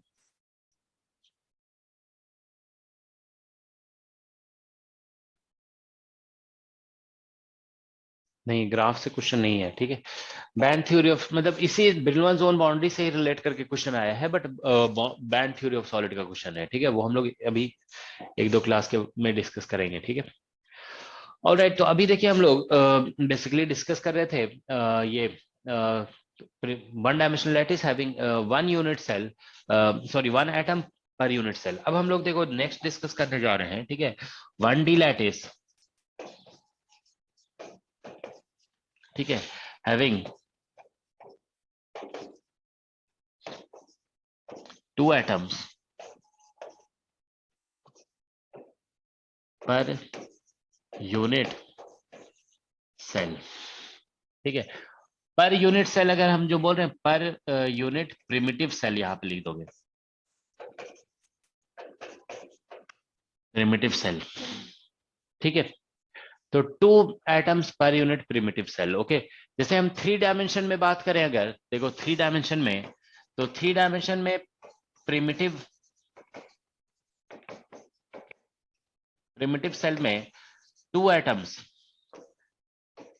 किसमें होता है? अब देखोगे एससीपी हम आपको नहीं बीसीसी तो यूनिट सेल में 2 एटम्स होता है ना, उसका प्रिमिटिव निकालोगे ना, प्रिमिटिव लैटिस, तो वो बेसिकली सॉरी एससीपी, ये एससीपी में होता है, आप चेक करके देखोगे। ठीक है ना, एससीपी हम बताए भी थे आप लोग को, एससीपी का जो याद है ना, क्लास में बताया गया था एससीपी। यस सर, ठीक है ना, स्पेशल केस में। हाँ, तो एससीपी एक स्पेशल केस है। ठीक है ना, उसका जो है ना बीसीसी एफसीसी सभी में प्रिमिटिव सेल में एक ही होता है, वो यूनिट सेल होता है। ठीक है ना, कन्वेंशनल यूनिट सेल में जो है ना हम लोग जो क्यूबिक सेल लेते हैं, ठीक है, उसमें बीसीसी में 2 एटम्स आ जाता है पर यूनिट सेल, और एफसीसी में 4 एटम्स पर यूनिट सेल आता है। ठीक है ना, प्रिमिटिव सेल में दो, बीसीसी एफसीसी सिंपल क्यूबिक सभी में 1 होता है, एससीपी में 2 आता है। और जानते हो हम लोग डायमंड क्यूबिक का जो है ना प्रिमिटिव यूनिट सेल डिस्कस नहीं किए थे, डायमंड क्यूबिक का निकालोगे ना तो उसमें आ जाता है, डायमंड क्यूबिक में भी 2 एटम्स आता है पर यूनिट सेल। ठीक है, तो ये 2 एग्जांपल्स है। ठीक है ना, और तो मतलब डायमंड क्यूबिक के स्ट्रक्चर बहुत सारे इसमें होता है। ठीक है, जैसे जिंक ब्लेंड है, ठीक है ना, तो उसमें भी डायमंड क्यूबिक के स्ट्रक्चर है। ठीक है ना, तो एक तो ये जैसे अब तो डायमंड में तो डायमंड क्यूबिक स्ट्रक्चर है ही है, ठीक है ना। जिंक ब्लेंड है, तो जिंक ब्लेंड में भी 2 एटम होता है, ठीक है ना। तो अब जैसे मान लीजिए हम आयरन डिस्कस कर रहे हैं, आयरन, ठीक है ना, सॉरी आयरन। तो आयरन का जो स्ट्रक्चर है, मान लीजिए एफसीसी हम बोलते हैं कि इट इज एफसीसी, हालांकि दोनों में एग्जिस्ट करता है। तो इसमें जो है ना number of atoms per unit cell जो होगा, पर यूनिट प्रिमिटिव सेल, ये 1 होगा। लेकिन इसमें जो इन सभी में 2 एटम्स होंगे पर यूनिट प्रिमिटिव सेल, ठीक है ना। तो देखिए इसमें पर यूनिट प्रिमिटिव सेल 2 एटम्स है, तो इसमें जब वाइब्रेशन होगा ना तो उसकी कैरेक्टरिस्टिक अलग होगी, और इसमें जब वाइब्रेशन होगा तो इसकी कैरेक्टरिस्टिक अलग होगी, ठीक है ना। तो वही हम लोग पहले अभी स्टडी करने जा रहे हैं। 1D lattice having 2 atoms per unit cell, okay. और अभी 1D पे डिस्कस करें, बाद में इसको 3D में जनरलाइज कर दिया जाएगा, ठीक है ना। तो देखिए यहाँ पे जैसे आप देखिए यहाँ पे ये कोई एटम है, सॉरी एक मिनट को, थोड़ा गैप ज्यादा देते हैं, ठीक है ना।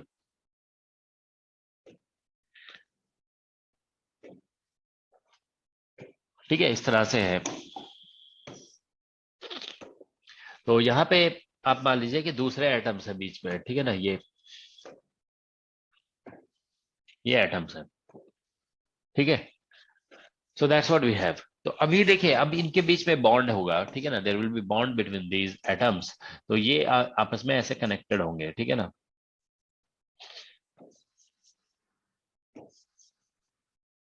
ठीक है, it is something like this.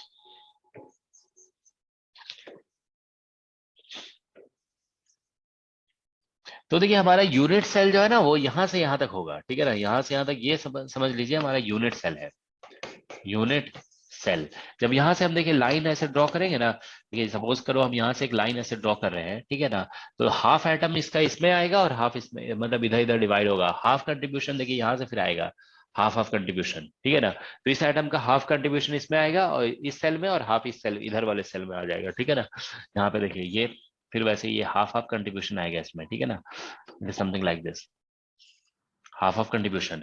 Here also it will give half contribution. तो देखो इस तरह से आप देखिए इस यूनिट सेल में जो है ना एक तो ये एटम है और इससे हाफ ऑफ कंट्रीब्यूशन हो जाएगा, तो टोटल 2 एटम्स हो जाएंगे। तो इसका मास मान लो कैपिटल एम है, ठीक है ना, इसका मास भी कैपिटल एम है, और इसका मास हम स्मॉल एम एज्यूम कर लेते हैं, ठीक है ना। कैपिटल एम, इसका मास स्मॉल एम है, ये कैपिटल एम है और ये स्मॉल एम है, ठीक है ना, and so on, small M and this is capital M. ये जो बॉन्ड स्ट्रेंथ है ना, इसे हम बीटा कह रहे हैं। This bond strength is beta, ठीक है ना। सो तो देखिए हम लोग ये सारे बॉन्ड स्ट्रेंथ जो है ना बहुत कॉम्प्लिकेटेड नहीं बनाया जा रहा है, इन सभी को हम लोग इक्वल एज्यूम करते हैं, ठीक है ना। We assume that all bond strength are equal, okay. तो हम लोग बेसिकली यहाँ पे देखो इसमें 2 तरह का डिस्कशन होता है। आप ये एज्यूम कर लीजिए कि ऑल एटम्स हैव इक्वल मास, क्योंकि हमें बेसिकली पर यूनिट सेल 2 एटम एज्यूम करना है ना, 2 डिफरेंट एटम एज्यूम करना नेसेसरी नहीं है। हम देखो यहाँ पे लिख रहे हैं ना ये 2 एटम्स है, ये 2 एटम्स जो है ना वो आइडेंटिकल भी हो सकते हैं, आप ध्यान रखेंगे, दिस में भी आइडेंटिकल और दिस में भी नॉन आइडेंटिकल, ठीक है ना, नॉन आइडेंटिकल, दोनों तरह का हो सकता है ये, लेकिन दोनों से कंक्लूजन जो है ना वो सेम निकलता है, you get the same conclusion, okay. तो आइडेंटिकल ये हो या नॉन आइडेंटिकल, ओके। तो अब फिर से हम लोग देखो ये कैलकुलेशन हम दोबारा रिपीट नहीं कर रहे हैं, we proceed exactly in the same way, जैसे यहाँ पे ये सब कुछ लिखा गया ना, इक्वेशन ऑफ मोशन वगैरह, ठीक है ना। So we write equation of motion in similar way, okay. ठीक है, तो यहाँ पे if you write equation of motion, okay, पहले आप लैग्रेंजियन लिखेंगे इसका, फिर उसके बाद इक्वेशन ऑफ मोशन लिखेंगे, ठीक है। तो अल्टीमेटली उसके बाद इक्वेशन ऑफ मोशन से आपको मिलेगा बेसिकली ओमेगा और के के बीच में रिलेशन, ठीक है ना। तो ठीक है, सो यूजिंग, यहां से डायरेक्ट आप लिख सकते हो, यूजिंग इक्वेशन ऑफ मोशन, ठीक है, वी गेट फॉलोइंग, ठीक है, डिस्पर्शन रिलेशन। तो ये सभी बुक में जानते हो डेराइव क्या हुआ रहता है, ठीक है ना, वो देख लोगे डिस्पर्शन रिलेशन। ये डिस्पर्शन रिलेशन उतना इंपॉर्टेंट नहीं है, इसको आप याद भी नहीं कर सकते हो, it is not necessary to memorize 1D का, सिर्फ आप वो जो केस बताएगा ना उसको मेमोराइज कर लोगे, ठीक है ना। तो इसमें कुछ ऐसा रिलेशन आएगा, देखो omega square is equal to, ठीक है ना, यहाँ से बीटा, और हम कुछ ऐसा भी रफली लिख दे रहे हैं, अभी हम देख करके बता देंगे कितना आता है, ठीक है ना, 1/m प्लस कैपिटल M, ठीक है, और प्लस माइनस, ठीक है, यहाँ पे कुछ ऐसा ही आता है, ठीक है ना, एक मिनट, बीच साइन के ए और यहाँ पे m इंटू एम, ठीक है, बीटा, कुछ ऐसा टर्म आता है, ठीक है ना, दैट्स व्हाट यू गेट।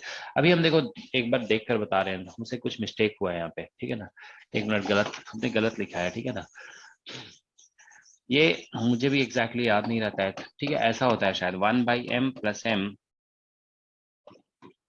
ठीक है, और यहाँ पे प्लस माइनस, फिर root under 1/m plus 1/m, इसका होल स्क्वायर हो जाता है माइनस, ठीक है, यहाँ पे 1/m into m, m into small m और साइन KA/2, ठीक है। अभी हम देख करके बताते हैं, ठीक है ना, किसी में तो 4 और होता है इसमें। 4 कुछ होता है, ठीक है ना, चलो देखते हैं, ठीक है ना, ये किसी बुक में हमें मिल जाएगा, ठीक है ना, ये हमारे पास एस्ट्रॉफ मर्मिन की बुक है, इसमें शायद दिया हुआ है,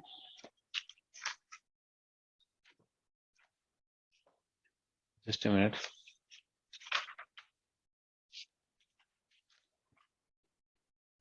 ये जानते हो अलग अलग केसेस होते हैं, देखिए हम आपको बता देते हैं, देखो 2 तरह से इसका डिस्कशन किया जाता है, ठीक है ना, एक होता है तरीका डिस्कस करने का जिसमें मासेस को इक्वल लिए जाते हैं, ठीक है ना, ऑल मासेस आर इक्वल, और इसमें बॉन्ड स्ट्रेंथ को अलग अलग लिया जाता है, ठीक है ना, जैसे हम मान लीजिए यहाँ पे बॉन्ड स्ट्रेंथ ले लेते हैं बीटा, तो यहाँ पे बीटा डैश ले लेते हैं, ठीक है ना, ये एक तरीका होता है डिस्कस करने का, और एक में सभी बॉन्ड स्ट्रेंथ को इक्वल लेते हैं, और ठीक है ना, और यहाँ क्या बोलते हैं, बॉन्ड स्ट्रेंथ इक्वल ले लेते हैं और ये मासेस को डिफरेंट लेते हैं, तो टू वेज हैं इसको डिस्कस करने का, ठीक है, जस्ट अ मिनट, अभी हम आ रहे हैं।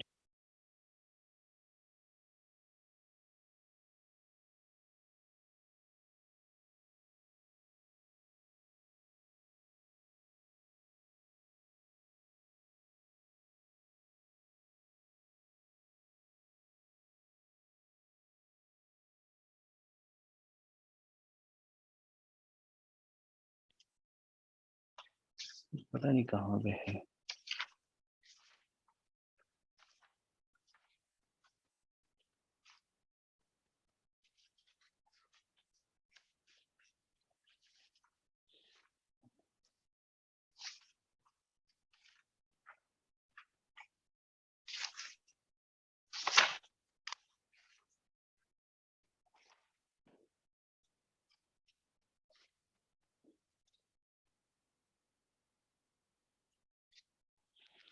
हाँ ये ऐसा ही होता है, बस यहाँ पे 4 होता है, ठीक है ना, यहाँ पे 4 है, ठीक है, ये जरूरी नहीं है, कुछ बुक्स में आपको ये जो है ना KA/2 लिखा हुआ मिल सकता है, ठीक है ना, दिस में be written as K/2, depend करता है कि हम इसका विड्थ कितना ले रहे हैं, तो हम जो है ना यहाँ पे अगर विड्थ को देखो, जैसे हम 2A अगर ले लेते हैं यूनिट सेल का विड्थ, तो आप KA लिखोगे यहाँ पे, ठीक है ना, और अगर विड्थ को जैसे मान लो आपने ये A ले लिया, इसको जो है ना अगर आप A लेते हो विड्थ को, तो फिर यहाँ पे आप KA/2 लिखोगे, ठीक है ना, ये ध्यान रखो, बस यहीं पे यहाँ पे 4 होता है, ठीक है ना, देयर इज 4, ठीक है, यही है फॉर्मूला, ठीक है ना, so that's what you get, okay. तो देखिए इसको बिल्कुल भी हमें डिटेल में पढ़ने की जरूरत नहीं है, that will B wastage of time actually, ठीक है ना, तो बस हम इतना आपको बता देते हैं कि देखिए यहाँ पे पर यूनिट सेल जो है ना 2 एटम है, तो आप देखिए यहाँ पे फॉर ईच वैल्यू ऑफ के का एक वैल्यू पुट करोगे ना, तो फॉर ईच यहाँ पे बस 4 होता है, ठीक है ना, सर फॉर, बीटा बीटा नहीं होता इस बात हाँ बीटा भी होता है, यहाँ पे बीटा है, ठीक है ना, ऐसे सभी में कॉमन है बीटा, ठीक है ना, so beta is there everywhere, okay, यहाँ पे बीटा है, ठीक है, तो फॉर ईच वैल्यू ऑफ के वी गेट, ठीक है, 2, फॉर ईच वैल्यू ऑफ के वी गेट 2 ओमेगा, ठीक है, सो वी से दैट, ठीक है, देयर आर 2 मोड्स, ठीक है, तो हम लोग देखो प्रीवियस केस में भी हम लोग actually width of unit cell a लिए हुए थे ना, तो यहाँ पे width of unit cell a ले लेते हैं, तो यहाँ पे आपको KA/2 लिखना पड़ेगा, इज दैट ओके, तो ये ध्यान रखोगे आप लोग, ठीक है ना, so for each value of के we get 2 omega, so we say that there are two modes. Okay, तो आप देख रहे हैं कि यहाँ पे 2 एटम्स जब आ गए ना यहाँ पे, तो आपको 2 मोड्स मिल रहा है। तो इन जनरल जानते हो इसको जनरलाइज किया जा सकता है, if there will be there are n atoms तो n मोड्स आ जाते हैं, n modes of 2 modes of vibration, ठीक है ना, 2 मोड्स ऑफ वाइब्रेशन। ठीक है, तो हम लोग देखो नेक्स्ट क्लास में डिस्कस करेंगे इसको डिटेल्स में। So one mod is called, one mod is acoustic mode, ठीक है, acoustic mode, and the other is optical mode. ठीक है, तो ये ऑप्टिकल मोड क्यों कहते हैं, ठीक है ना, और इकोस्टिक मोड क्यों कहते हैं वो, ठीक है ना, so that is related to actually wavelength. Okay, wavelength से रिलेटेड है, ठीक है। तो अभी हम लोग इसका इस रिलेशन को यूज करके फिर एक्सप्लेन करेंगे कि क्यों कहते हैं। लेकिन अभी जो है ना, जो ज्यादा इंपॉर्टेंट है वो उस चीज पे हम देखो इसका जनरलाइजेशन अब बता देते हैं पहले, ठीक है ना, उसके बाद फिर हम लोग नेक्स्ट क्लास में इसको डिटेल में डिस्कस करेंगे, ठीक है ना। जनरलाइजेशन, इसका जनरलाइजेशन ये है कि if there are n atoms per unit, ठीक है ना, पर यूनिट सेल, अगर n atoms per unit cell है, ठीक है ना, पर यूनिट प्रिमिटिव सेल,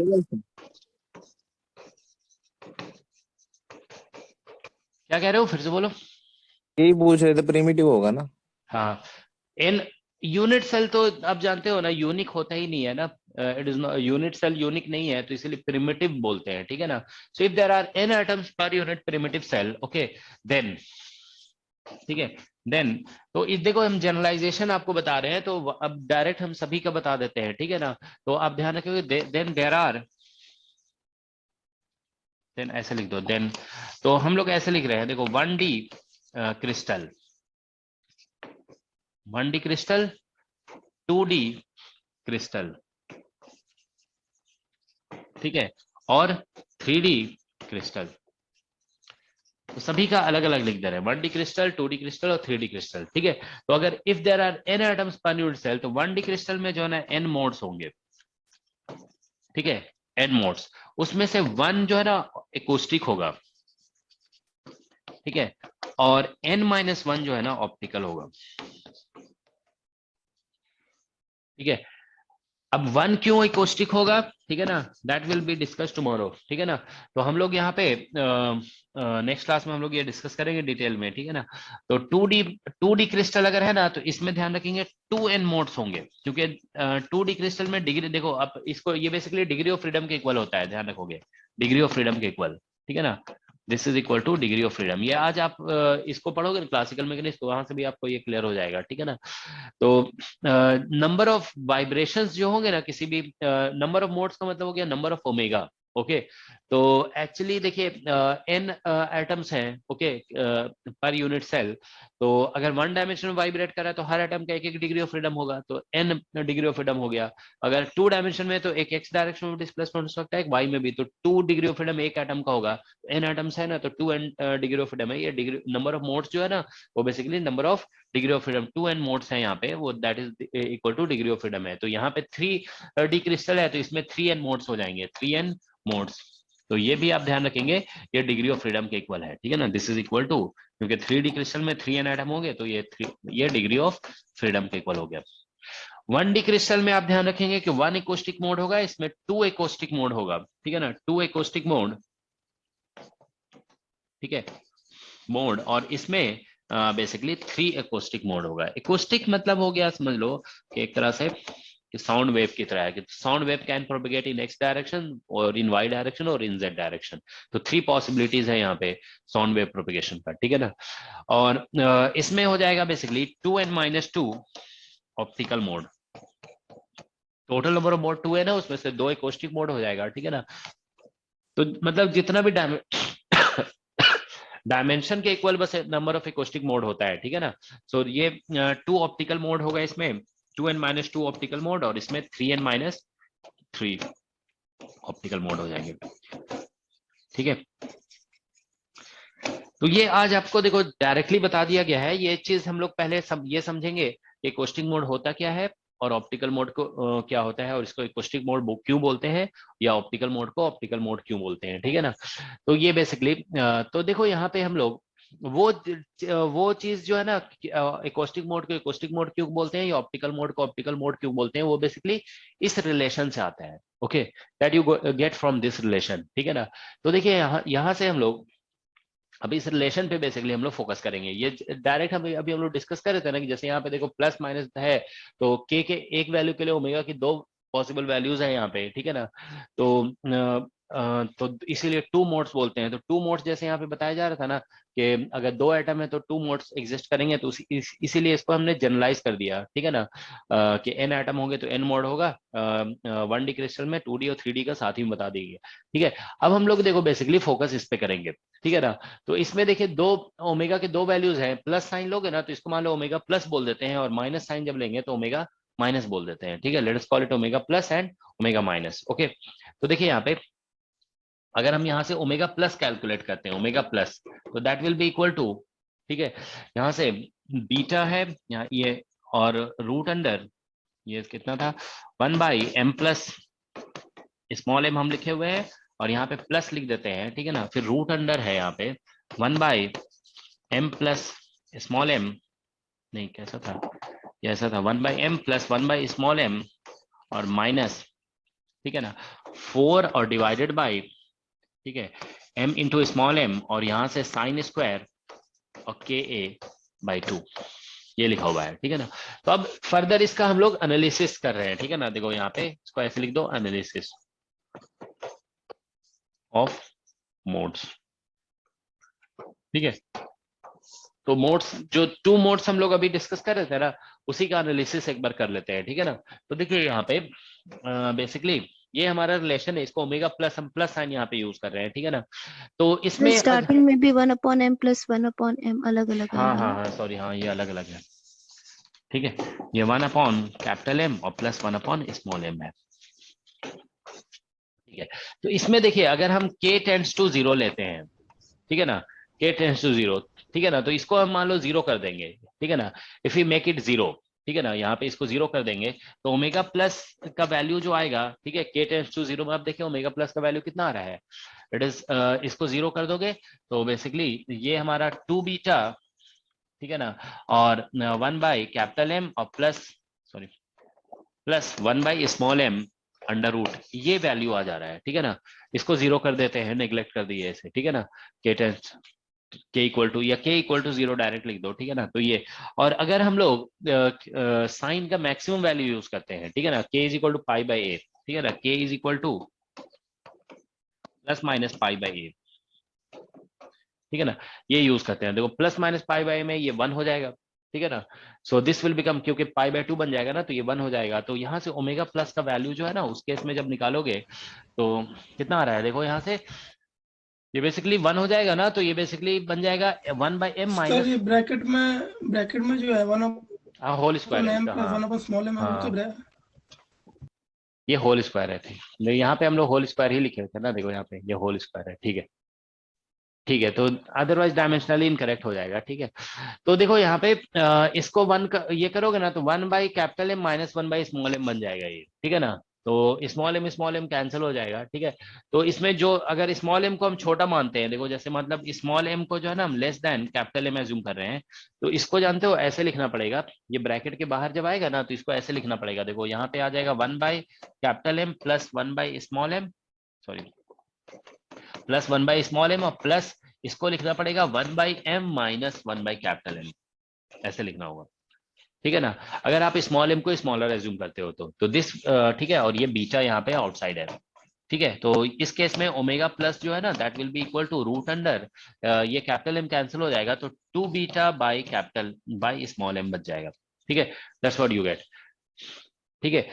तो ये बेसिकली ओमेगा प्लस का साइन वैल्यू हो गया। अब ओमेगा माइनस आप निकालोगे ना, तो ओमेगा माइनस का बीटा, और यहाँ पे है 1/M और प्लस 1/स्मॉल m, ठीक है, और माइनस रूट अंडर 1/M और प्लस 1/स्मॉल m का होल स्क्वायर, और माइनस 4, और यहाँ पे है m इंटू स्मॉल m, और यहाँ पे साइन स्क्वायर और KA/2,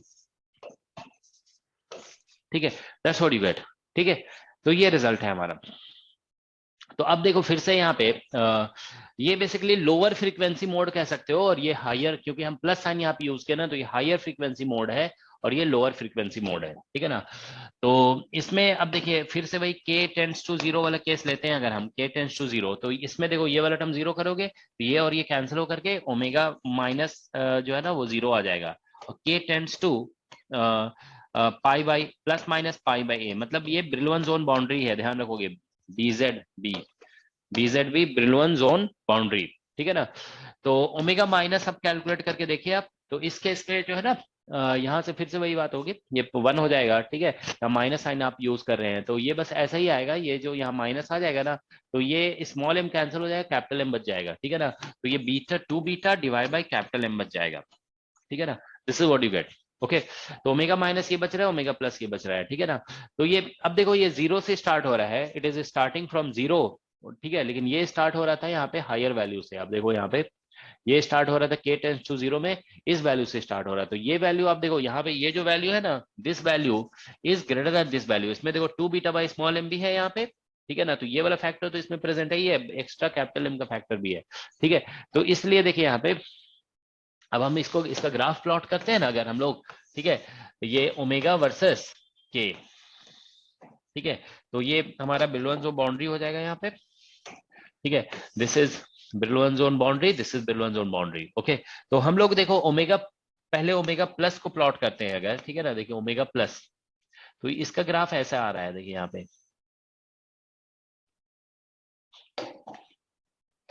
ठीक है, it is coming something like this, ठीक है। और इसे प्लॉट करेंगे ना तो ये कुछ ऐसा आएगा, ठीक है। तो ये ओमेगा प्लस का ग्राफ है, ठीक है ना, और ये ओमेगा माइनस का ग्राफ है। Omega minus 0, k equal to 0 पे 0 है ये, तो देखिए इस तरह से जा रहा है। तो यहाँ पे आप देखिए इसका वैल्यू जो आ रहा है ना, रूट अंडर 2 बीटा और बाई स्मॉल m आ रहा है, ठीक है ना। और यहाँ पे वैल्यू देखिए तो ये आ रहा है 2 बीटा और डिवाइडेड बाई कैपिटल M, ठीक है। तो इसमें देखिए 2 बीटा बाई कैपिटल M आ रहा है। तो अगर इन दोनों मासेस को हम इक्वल कर दें, इफ यू, तो इसको ये जो यहाँ पे आ रहा है ना, तो ये इसको बोलते हैं फॉरबिडन गैप। आप देख रहे हो, मतलब ओमेगा के ये सारे, ये एक ओमेगा का एक बैंड है, ठीक है ना, ये के का एक बैंड है, मतलब this are the allowed values of K, ठीक है ना। ये अलाउड वैल्यूज ऑफ ओमेगा है और ये अलाउड वैल्यूज ऑफ ओमेगा है। यहाँ से यहाँ तक जो रेंज मिलेगा ना, ये range allowed values of omega है, और यहाँ से यहाँ तक जो रेंज मिलेगा that is allowed values of omega. मगर ये जो बेसिकली यहाँ पे आप देखिए ये जो विड्थ है ना, दिस इज फॉरबिडन, ठीक है, ये फॉरबिडन गैप है, दिस इज फॉरबिडन गैप। इसी को हम लोग 3D क्रिस्टल में बैंड गैप बोल देते हैं, ठीक है ना। दैट्स क्योंकि ओमेगा है, इसी से रिलेटेड एनर्जी होता है, तो इसी को आप बैंड गैप भी बोल सकते हो। दिस इज बैंड गैप, ठीक है। तो बैंड गैप आप देख रहे हैं यहाँ पे बेसिकली ब्रिलवन जोन बाउंड्री पे अकर करता है। तो वही क्वेश्चन इस बार गेट एग्जाम में 2 डायमेंशन में पूछा गया है कि बैंड गैप अकर कहाँ पे करता है। तो बैंड गैप आप ध्यान रखोगे occurs at the Brillouin zone boundary, ये जो है ना BZB है, ब्रिलवन जोन बाउंड्री, ठीक है ना। सो रिमेंबर बैंड गैप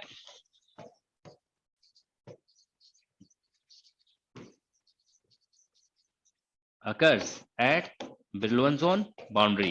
तो ब्रिलवन जोन बाउंड्री पे बैंड गैप अकर करता है। तो अब क्वेश्चन अराइज होता है कि क्यों अकर करता है, ठीक है ना। तो इसका आंसर जानते हो, जो क्रिस्टल के अंदर जो वेव है ना, उसका ब्रैग डिफ्रैक्शन की वजह से अकर करता है, मतलब उसको it can be explained in terms of Bragg diffraction, ठीक है। तो ध्यान रखेंगे इट अकर्स, मतलब हम लोगों ने देखा था ना कि the value of k which ends at the Brillouin zone boundary is Bragg diffracted, okay. तो आप ये कह सकते हो it occurs because of Bragg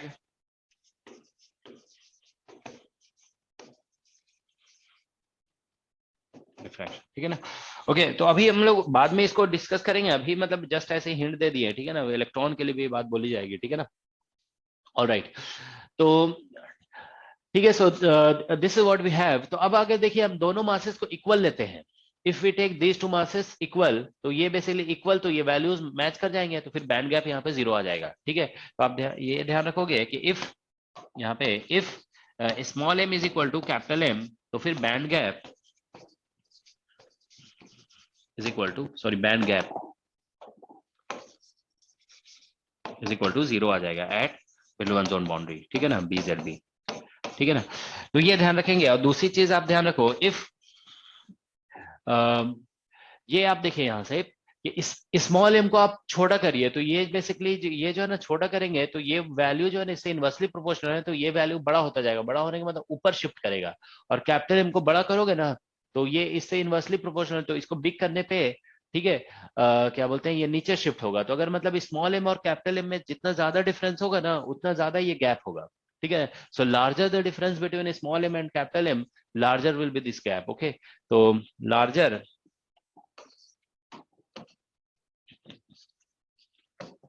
the difference between small m and capital M, larger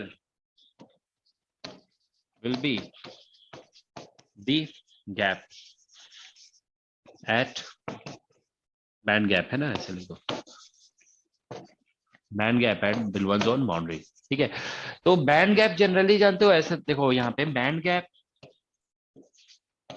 gap जो निकलता है ना, okay, that is proportional to, ठीक है। तो बैंड गैप जो हम लोग कैलकुलेट करते हैं वो बेसिकली यहाँ पे प्रोपोर्शनल टू जो है ना capital M by small m होगा, ठीक है। क्योंकि स्मॉल m कम करोगे तो भी बैंड गैप ज्यादा हो जाएगा, कैपिटल M को ज्यादा करोगे तो भी ये ज्यादा होगा, तो इस रेशियो के प्रोपोर्शनल होता है ये, ठीक है।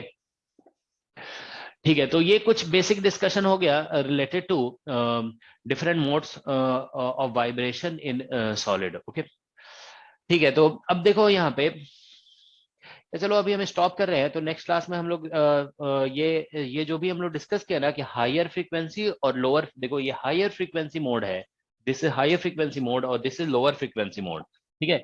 ये ओमेगा प्लस जो है ना, this will be called higher frequency mode, ठीक है ना, और this is called lower frequency mode.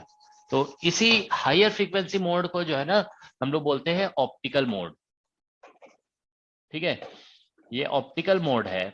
और this lower frequency mode is called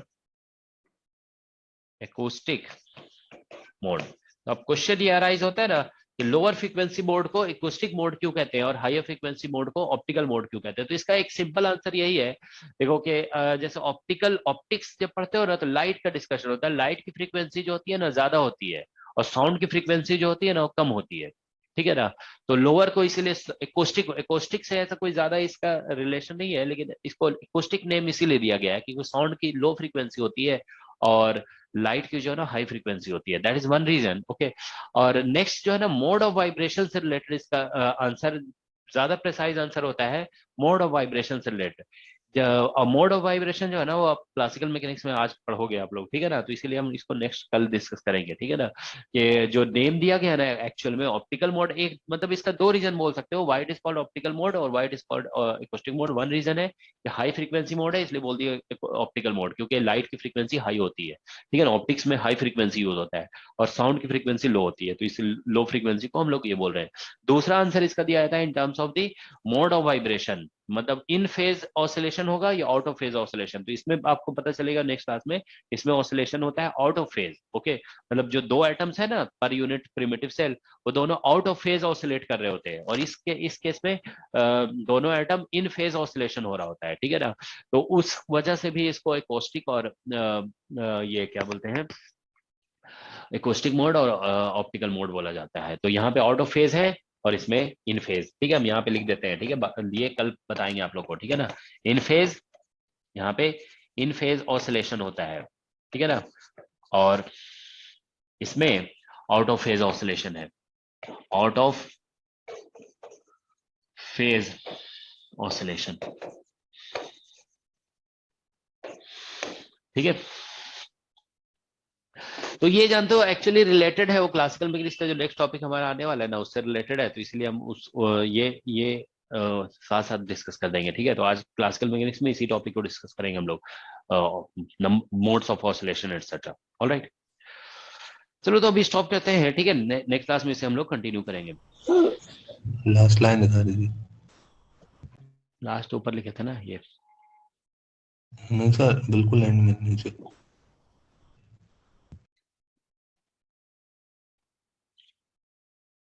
sir एक चीज ये दोबारा बता दीजिए कि ब्लैक डिफ्रैक्शन उसकी बाउंड्री पर कैसे जीरो होता है। क्या ब्रैग डिफ्रैक्शन? ब्रैग डिफ्रैक्शन उसकी मतलब ब्रिलॉइड जोन की बाउंड्री पर मतलब इसका इफेक्ट क्या होता है, ये दोबारा समझाइए।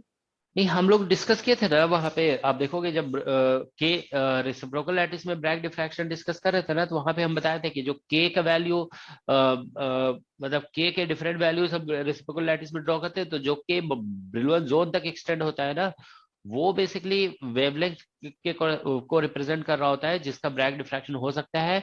और क्या बोलते हैं और क्या बोलते हैं, और अदर केस के लिए ब्रैग डिफ्रैक्शन नहीं हो सकता है। तो तुम लोग क्या पूछ रहे हो, क्या जीरो होता है, वो ग्रुप वेलोसिटी क्यों जीरो होता है, ये पूछ रहे हो क्या? नहीं, ये पॉइंट आपने अभी बताया ना, यही था कंफ्यूजन, हो गया, समझ में आ गया। तो ग्रुप वेलोसिटी क्यों जीरो होता है ना, वो चलो हम नेक्स्ट क्लास में बताएंगे, ठीक है ना। कि बेसिकली उसको ऐसे भी समझ सकते हो कि देखो कोई वेव ऐसे ग्रुप वेलोसिटी पूरे वेव का ओवरऑल मोशन को रिप्रेजेंट करता है, ठीक है ना। तो जैसे मान लीजिए कि वेव ऐसे जा रहा है और डिफ्रैक्ट होकर के वापस आ गया, अगर 1D में तो यही हो सकता है, ऐसा तो नहीं हो सकता है 1D में कि इधर से आ रहा है और इधर जाएगा, ऐसे इस तरह से एंगल चेंज नहीं हो सकता है। 1D में ऐसा हो सकता है कि इधर जा रहा था वापस आ गया, ठीक है ना। तो बेसिकली एक वेव इधर जा रहा है और एक वेव इधर जा रहा है, तो दोनों सुपर इम्पोज करके स्टैंडिंग वेव दे देगा, ठीक है ना। तो स्टैंडिंग वेव का जो है ना, मतलब कहा जाता है कि वो एक ही रीजन में कन्फाइंड होता है, वो फॉरवर्ड मूव नहीं कर रहा होता है, तो इसीलिए ग्रुप वेलोसिटी जीरो हो जाएगा, ठीक है। तो जब हम बात करेंगे कि वेव रिफ्लेक्ट हो रहा है, तभी तो फिर स्टैंडिंग वेव फॉर्म होगा। तो उसी रिफ्लेक्शन को, क्रिस्टल प्लेन से जो रिफ्लेक्शन होता है ना, उसी को ब्रैग डिफ्रैक्शन हम लोग बोलते हैं, ठीक है। तो ग्रुप वेलोसिटी जीरो हो रहा है बिकॉज ऑफ ब्रैग डिफ्रैक्शन, ये हम लोग कह रहे थे, ओके।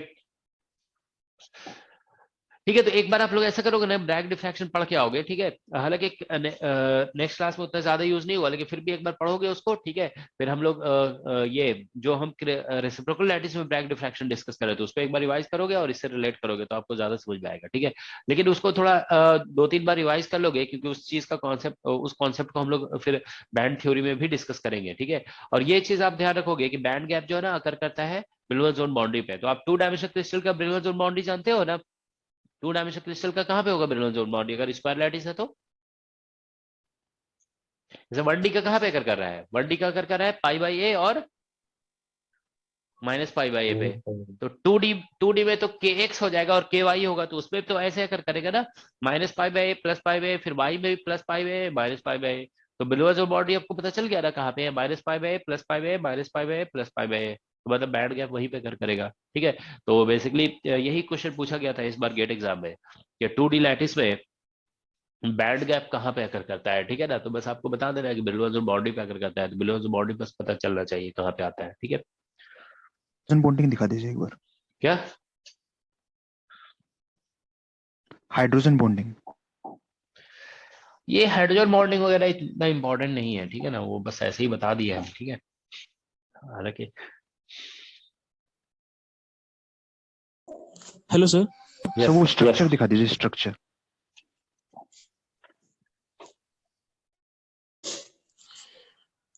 Hello sir.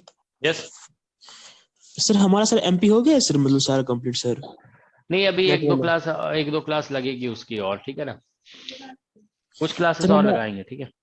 सर हमारा सर प्रोबेबिलिटी सर नहीं हुआ, प्रोबेबिलिटी सर हमने प्रोबेबिलिटी, अच्छा चलो हम पढ़ा देंगे, प्रोबेबिलिटी पढ़ा देंगे। सर हमने सर लेट ज्वाइन किया सर, या तो सर उसको लेक्चर दे दीजिए सर, हमें जो पिछले क्या कह रहे हो? सर लेक्चर दे दीजिए सर, हमें लेक्चर जो पिछले हो चुके हैं सर। नहीं, पिछले वाले लेक्चर तो अवेलेबल ही नहीं है ना, नहीं तो देखे क्यों नहीं देते हैं, ठीक है। तो वो डिलीट हो गए हैं लेक्चर सारे, ठीक है। तो हम आप लोग को प्रोबेबिलिटी भी पढ़ा देंगे, ठीक है ना। ठीक है सर, मतलब सर हाँ, वो लाइव क्लास में ही पढ़ा देंगे, ठीक है ना। Okay sir.